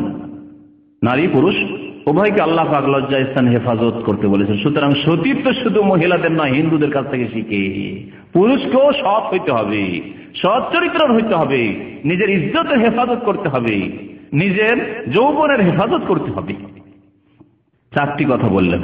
আর কি স্বামীর আনুগত্য করা। তাহলে স্বামীর আনুগত্য করতে হবে, এটি হচ্ছে মহিলাদের দায়িত্ব। ফালতাদখুল মিন আইয়ি আবওয়াবিল জান্নাতি শা, তাহলে সেই মহিলাদেরকে আল্লাহ পাক বলবেন তোমরা জান্নাতের যে কোনো দরজা দিয়ে দাখিল হয়ে যাও। সুবহানাল্লাহ। আল্লাহ পাক মহিলাদের দায়িত্ব কত কম রেখেছেন। আল্লাহ পাক যেন আমাদের সবাইকে নেক আমলের তৌফিক দান করেন। আল্লাহ পাক ৫ ওয়াক্ত নামাজ কায়েম করার যেন তৌফিক দান করেন। আল্লাহ পাক রব্বুল আমাদের অতীতের গুনাহ খাতা যেন মাফ করে দেন। আল্লাহ পাক আমাদেরকে ফরজ নামাজের যেমন ফরজ রোজার ফরজ আরো ফরজ ইবাদত বন্দেগী যেমন আল্লাহ তৌফিক দিয়েছেন, আল্লাহ পাক যেন আমাদেরকে বেশি বেশি নফল ইবাদত বন্দেগীর তৌফিক যেন দান করেন, নফল নামাজের যেন তৌফিক দান করেন, নফল রোজার যেন তৌফিক দান করেন, নফল দান খেরাতের যেন তৌফিক দান করেন। আল্লাহ পাক আমাদেরকে হারাম থেকে যেন বাঁচিয়ে রাখেন। আল্লাহ পাক রব্বুল আলামিন আমাদেরকে নাজায়েজ অবৈধ কাজ থেকে যেন বেঁচে থাকার তৌফিক দান করেন। আল্লাহ যেন আমাদের হালাল রিজিক দান করেন। আল্লাহ পাক যেন আমাদের হালাল রিজিকে বরকত দান করেন। আল্লাহুম্মা কফিনা বিহালালিকা আন হারামিকা ওয়া আগনিনা বিফadlika আম্মান সিওয়াক। ربنا تقبل منا إنك أنت السميع العليم وتب علينا إنك أنت التواب الرحيم وصلى الله على نبينا محمد وعلى آله وصحبه أجمعين। তসবিহ নিয়ে একটা প্রশ্ন করেছে, যদি কারো প্রশ্ন থাকে তাহলে, আর যদি কারো তাড়াতাড়ি থেকে যেতে পারেন। তসবির দানা দিয়ে জিকির করা বা তসবির এগুলো আজকাল আবার আছে, মেশিন আছে, খাট খাট খাট মারছে আজকাল, হ্যাঁ এরকম কিছু আছে মনে হয়। তসবিহ দিয়ে জিকির করা, যারা কোরআন এবং হাদিসের অনুসারী উলামায়ে কেরাম তারা বলেছেন যে তসবিহ দিয়ে জিকির করা বা তসবিহ দিয়ে তসবিহ গণনা না করাই উচিত, বরং হাতে গণনা করাই সুন্নত। সুতরাং আপনি হাতকে ব্যবহার করবেন, এটি হচ্ছে সুন্নত তরিকা। তবে এমন কোন মানুষ অশিক্ষিত গণনা রাখতে পারে না, যেমন কিছু মহিলা আছে গ্রামে, এখনো কিছু মহিলা আছে নিরক্ষর মহিলা 33 পর্যন্ত গণে রাখতে পারে না, অথবা 100 পর্যন্ত, অনেক সময় 100 তসবিহ রয়েছে, সকাল বিকেল কিছু এরকম জিকির আজকার রয়েছে 100 বার করে পড়ার, তো গণনা করতে পারেন। আর হাজার হাজার বার তসবিহ যেগুলি করে আমাদের দেশে বা হাজার হাজার বার জিকির যেগুলি করে ওগুলো অধিকাংশ বিদাতি জিকির। এরকম হাজার হাজার বার জিকিরের কোনো সুন্নতি জিকির নেই, তবে 100 পর্যন্ত আছে। তো এইরকম তসবিহ বা জিকির করতে গিয়ে যদি বৃদ্ধ মানুষরা যারা মনে রাখতে পারে না, অথবা অশিক্ষিত মানুষেরা অশিক্ষিত এরা যদি করে তো জায়েজ হতে পারে। সুন্নত তরিকা হচ্ছে যারা গণনা করতে পারবে হাতে, তারা হাতের আঙ্গুলে গণনা করবে, কারণ নবী করিম সাল্লাল্লাহু আলাইহি ওয়াসাল্লাম কানা ইয়াকিদু তাসবিহা বিয়ামিনিহি, এই হাদিস রয়েছে। নবী সাল্লাল্লাহু আলাইহি ওয়াসাল্লাম হাতে গণতেন এবং ডান হাতে তসবিহ গণতেন। ডান হাতে তসবিহ গণনা করাই সুন্নত, কারণ নবী সাল্লাল্লাহু আলাইহি ওয়াসাল্লাম ডান হাতে করতেন। অনেকে আবার বাম হাতে করে, একবার ডান হাতে একবার বাম হাতে, মানে বাম হাতকে নেকির কাজে না ব্যবহার করে ভালো, কারণ বাম হাতকে নবী সাল্লাল্লাহু আলাইহি ওয়াসাল্লাম ময়লা আবর্জনা সাফ করার ক্ষেত্রে ব্যবহার করতেন। জি, নবী সাল্লাল্লাহু আলাইহি ওয়াসাল্লামের পরে স্থান হচ্ছে হাফেজদের, এরকম কথা তো বলি সাহাবায়ে কেরামদের। নবী সাল্লাল্লাহু আলাইহি ওয়াসাল্লামের পরে স্থান সাহাবায়ে কেরাম, সিদ্দিকিন। আল্লাহ পাক মিনান নবিয়িনা ওয়াস সিদ্দিকিনা ওয়াস শুহাদা, এইভাবে আল্লাহ পাক ওয়াস সালিহিন। কোরআনে কারীমে আল্লাহ পাক বলেছেন ওমাইয়ুতি আল্লাহ ওয়ার রাসূল, যারা আল্লাহ এবং রাসূল আনুগত্য করে ফাউলাইকা, তারা পুরস্কৃতদের সাথে হবে। মাআল্লাযিনা আনআমাল্লাহু আলাইহিম, পুরস্কৃতদের সাথে থাকবে। তারা কে? প্রথম স্তরের নবীন, নবীগণ, নবী রাসূলগণ। সিদ্দিকিন, তারপর সিদ্দিকিন বলা হয়েছে অতি সত্যবাদী। সিদ্দিকিনের ক্যাটাগরিতে ওই মর্যাদায় কারা আসবে? সাহাবায়ে কেরামের অধিকাংশই চলে আসবে, বা সবাই আসতে পারে, আল্লাহ ভালো জানেন। সিদ্দিকিন ও শুহাদা, তারপর শহীদগণ, তারপরে বলেছেন শুহাদা শহীদগণ একটি তাফসীর, আর শুহাদা মানে ওলামা। শুহাদার আরেকটি তাফসীর হচ্ছে ইবনে উসাইমিন রাহমাতুল্লাহ আলাইহি লিখেছেন যে আল্লাহর ওয়াহদানিয়াত তাওহীদের একত্বের সাক্ষ্য দানকারী আল্লাহ উলুল ইলম কোরআনে কারীম বলেছেন। আর শাহাদা মানে শুধু শহীদ হয়েছে তারা নয়, শহীদ মানে হচ্ছে সাক্ষীও।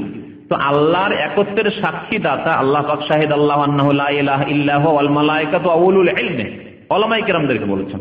সুতরাং আলেমগণ, বিদ্বানগণ যারা কোরআন এবং হাদিসের, তাদের মর্যাদা 3 নম্বরে আসে। তারপরে সালেহ, সালেহিন কারা? সালেহিন যাদের হয়তো ওই রকম ইলম নেই কিন্তু সৎ আমল আছে, নেক আমল আছে, হারাম নেই, নাজায়েজ নেই, এবং ফরজ ওয়াজিব কোন রকমের সুন্নতে ঘাটতি নেই, যদিও হয়তো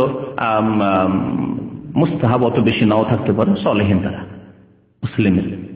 জি, আর তার নিচে আসবে ফাসিক, যারা যাদের গুনাহ আছে, নেকিও আছে, গুনাহ আছে, নেকি আছে। তার নিচে আসবে কাফেরিন, তারা পুরস্কৃত নয়, তারা মাগযুব আলাইহিম ওয়ালাদ দাল্লিনের মধ্যে আসবে। আল্লাহ পাক 3 ভাগে ভাগ করেছেন না সূরা ফাতিহায়।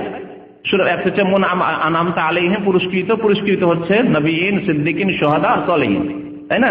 আর তার নিচে আছে ফাসিকিন আর কাফেরিন, মুশরিকিন, এগুলি আসবে। ওরা হচ্ছে গায়রুল মাগযুবি আলাইহিম ওয়ালাদ দাল্লিন, হয় অভিশপ্ত আর না হলে পথভ্রষ্ট। 100 কিলোমিটার দূরে গিয়ে কাজ করলে মুসাফির হয়ে যাবে, টেলিফিরে আসে, সেজন্য মুসাফির হয়ে যাবে ইনশাআল্লাহ।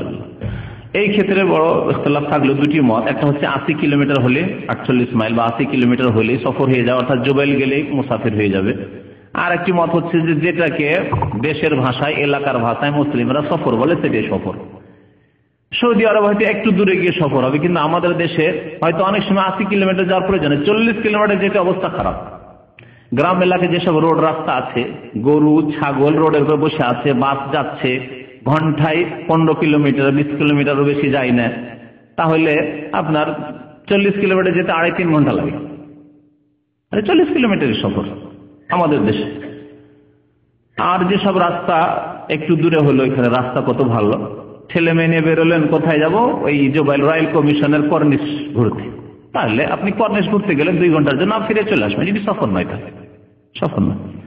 কিন্তু যারা হয়তো কাজের জন্য, মেহনতের জন্য যাচ্ছে, গাড়ি তাদের ভালো নয়, গাড়িতে এসি নেই, গরমে এই 80 কিলোমিটার যেতে অবস্থা খারাপ হয়েছে, ঠিক না?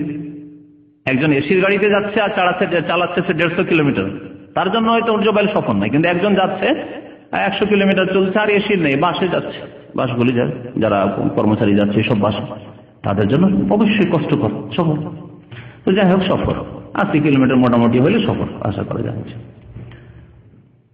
জন্ম নিয়ন্ত্রণ সম্পর্কে বছর খানেক আগে আলোচনা হয়েছে, বছর হয়তো হয়নি, বিস্তারিত 1.5 ঘন্টার আলোচনা আছে, ক্যাসেটে শুনে নেবেন। জন্ম নিয়ন্ত্রণ যদি খাওয়ার ভয় করে যে খাওয়াতে পারবো না, তাহলে জায়েজ নাই। খাওয়াতে পারবো না তাহলে তার ইমানের ত্রুটি, সুতরাং জায়েজ নাই। আল্লাহর উপরে ভরসা রাখবে এবং আল্লাহ পাক খাওয়াবেন। নাহনু নারযুকুকুম ওয়া ইয়্যাকুম, আল্লাহ বলেন তোমাদেরকে আমি খেতে দিই, তোমাদের সন্তানদেরকে আমি খেতে দিই। সুতরাং এই জন্য জন্ম নিয়ন্ত্রণ করা জায়েজ নাই। জন্ম নিয়ন্ত্রণ আরেকটা হচ্ছে যে একটু গ্যাপ করা, শুধু বাচ্চাগুলি ঘন ঘন 1 বছর হয়ে যাচ্ছে, ছেলে মেয়ে মানুষ করতে খুব কষ্ট হয়ে যাচ্ছে, মায়ের কষ্ট হয়ে যাচ্ছে বা বাবার কষ্ট হয়ে যাচ্ছে, খুব মুশকিল হয়ে যাচ্ছে, বা বাচ্চাগুলির শরীর স্বাস্থ্য খারাপ হয়ে যাচ্ছে, গ্যাপ করার জন্য 2 বছর 3 বছর করলো জায়েজ হতে পারে, জায়েজ। আর একটা হচ্ছে এটা খাওয়ার ভয় নাই, মানুষ কারো বাচ্চা অসুস্থ হয়ে যাবে ছেলে মেয়ে, সেই জন্য। আর আরেকটা হচ্ছে যে মহিলা অসুস্থ, সিজার করছে, সিজার করে বারবার বাচ্চা হচ্ছে। আর যদি মুসলিম নামাজি ডাক্তার, মুসলিম নামাজি, কাফের নয়, বেনামাজি নয়, কারণ বেনামাজি বুঝলেন, শুনলেন বেনামাজির হুকুম। মুসলিম নামাজি ডাক্তার বিশেষজ্ঞ যদি বলে যে 3টির বেশি নেওয়া যাবে না, ঠিক আছে। তবে আমি এরকম বহু মহিলা জানি যাদের সিজার করেও 3টি বাচ্চা হয়েছে, এখনো তারা সুস্থ আছে, 3টি পর্যন্ত জানা আছে, ঠিক আছে 3টি যথেষ্ট, 4টি নিয়ে নাম সিজার হইলে। আর সিজার থেকে যথাসাধ্য বাঁচার চেষ্টা করবেন, বাচ্চা হবে আর প্রসব বেদনা হবে না, এমনটা তো হবে না। নিবেন বাচ্চা আর প্রসব বেদনা হবে না, মহিলাদেরকে বলছি বিশেষ করে, আর তাদের স্বামীদেরকে বলছি অবশ্যই প্রসব বেদনা হবে। আগের মা খালারা তাদের কেন সিজারের প্রয়োজন হয়? আজকাল একটু ব্যথা হইলে না না না না ব্যথা বড় সিজার করে। তারপর আন্তর্জাতিক ষড়যন্ত্র যে না, এই মুসলিমদের এই গরিব দেশগুলিতে কি বলছে, 3য় বিশ্ব, হ্যাঁ কি বলছে এটাকে, যে 3 ভাগে ভাগ করা হচ্ছে বিশ্বকে, যারা একবারে নিচু শ্রেণীর দেশ, যেগুলো গরিব দেশ, এই গরিব দেশের উন্নয়নশীল দেশে জন্ম নিয়ন্ত্রণ করা। কি করে জন্ম নিয়ন্ত্রণ করা হবে? সিজার করো, তাহলে আর বেশি বাচ্চা নিতে পারবে না। এমন করে সিজার করে আসলেই হসপিটালে বলা, বিশেষ করে প্রাইভেট গুলিতে এক তো পয়সা বেশি পাবো, 10,000 টাকা যায় 30,000 টাকা ইনকাম হবে বাংলাদেশ, 40,000 টাকা যদি সিজার করে দিতে পারি। আর আন্তর্জাতিক রেড ক্রস থেকে ষড়যন্ত্র, ওই মুসলিম দেশগুলিতে না, এইভাবে সিজার হইলে সিজার তাড়াতাড়ি করে দাও, যাতে করে বেশি বাচ্চা নেওয়ার সাহসী না করে। ষড়যন্ত্র, মুসলিম জাতি ষড়যন্ত্রের শিকার। আল্লাহ যেন বুঝার তৌফিক দান করেন। সুতরাং ভালো ধার্মিক ডাক্তারের কাছে, ফাসিক ডাক্তারের কাছে যাবেন না। একটু জবাই করছে প্রাইভেট মেডিকেল গুলিতে, বিশেষ করে দেশে, এখানে অনেকটি এখনো মুক্ত আছে আলহামদুলিল্লাহ, কিন্তু দেশে তো কঠিন অবস্থা। সামান্য একটু ব্যথা হইলে একটু সুযোগ হলে না না না সিজার করতে হবে, না এর উপায় নেই, যাতে বেশি টাকা আসে। আর ওই কাফেরদের কথার আনুগত্য হয় যে বেশি বাচ্চা হতে দিও না মুসলিমদের। কাফের দেশগুলিতে কেন তারা করে না, পরিবার পরিকল্পনা করে না, তাদের বলছে বাচ্চা বাড়াও, কারণ দেশে মানুষ নেই, সব যার সন্তান জন্য আছে, বাপ নেই, মা নেই, আর মা জেনারেশন নেই, আগামীতে দেশ চালাবে কি? বিদেশি লোকগুলিকে, যে শিক্ষিত লোকগুলিকে তারা নিচ্ছে না, সেটি কি জন্য নিচ্ছে? দেশের লোক পাওয়া যায়, তারা বলছে না জন্ম বাড়াও, বাচ্চা বাড়াও, ওদের দেশে বলছে। আর মুসলিম দেশে তো না, কমাও এদের, কারণ গণতন্ত্রে বিশ্বাসী তারা। গণতন্ত্রে যখন বিশ্বাসী, তাহলে মুসলিম যদি সংখ্যা এত বেশি বাড়ে, আগের মতো মা খালাদের মতো আমরা নয় ভাই, যদি এরকম করে 9টা 10টা করে যদি হয়, তাহলে মুসলিমরা 50 বছরের মধ্যে সারা বিশ্ব ঘিরে নিবে, আমরা থাকবো কি করে? এই হলো তাদের চিন্তা। তাদের নেতা হবে তাদের মুসলিমদের, এই ভয় তাদের। এইসব বিষয় বোঝার প্রয়োজন রয়েছে। জন্ম নিয়ন্ত্রণ করবেন না যদি শারীরিক কোনো অসুবিধা না থাকে, রিজিক আল্লাহ দেবেন। এবং বাস্তবে দেখা যাচ্ছে যাদের বাড়িতে ছেলে মেয়ে বেশি তারাই বেশি সুখী আছে, সব দিক দিয়ে সুখী আছে, সামাজিক দিক থেকেও সুখী, পারিবারিক দিক থেকেও সুখী এবং আর্থিক দিক থেকেও সুখী। 5টা ছেলের যদি 2টি ছেলে কাজ করার মতো হয়, 3টা নাও করে, তবু সংসার খুব ভালো চলছে। কিন্তু 1টি 2টি ছেলে নিল আর 2টোই যদি অকর্ম হয়ে যায়, বেকার হয়ে যায়, তাহলে গেল, সব গেল। এই হচ্ছে অবস্থা। আল্লাহ যেন বোঝার তৌফিক দান করেন। আমিন ইয়া রাব্বাল আলামিন। সাল্লাল্লাহু আলা নবিয়িনা মুহাম্মদ ওয়া আলা আলিহি ওয়া সাহবিহি আজমাইন।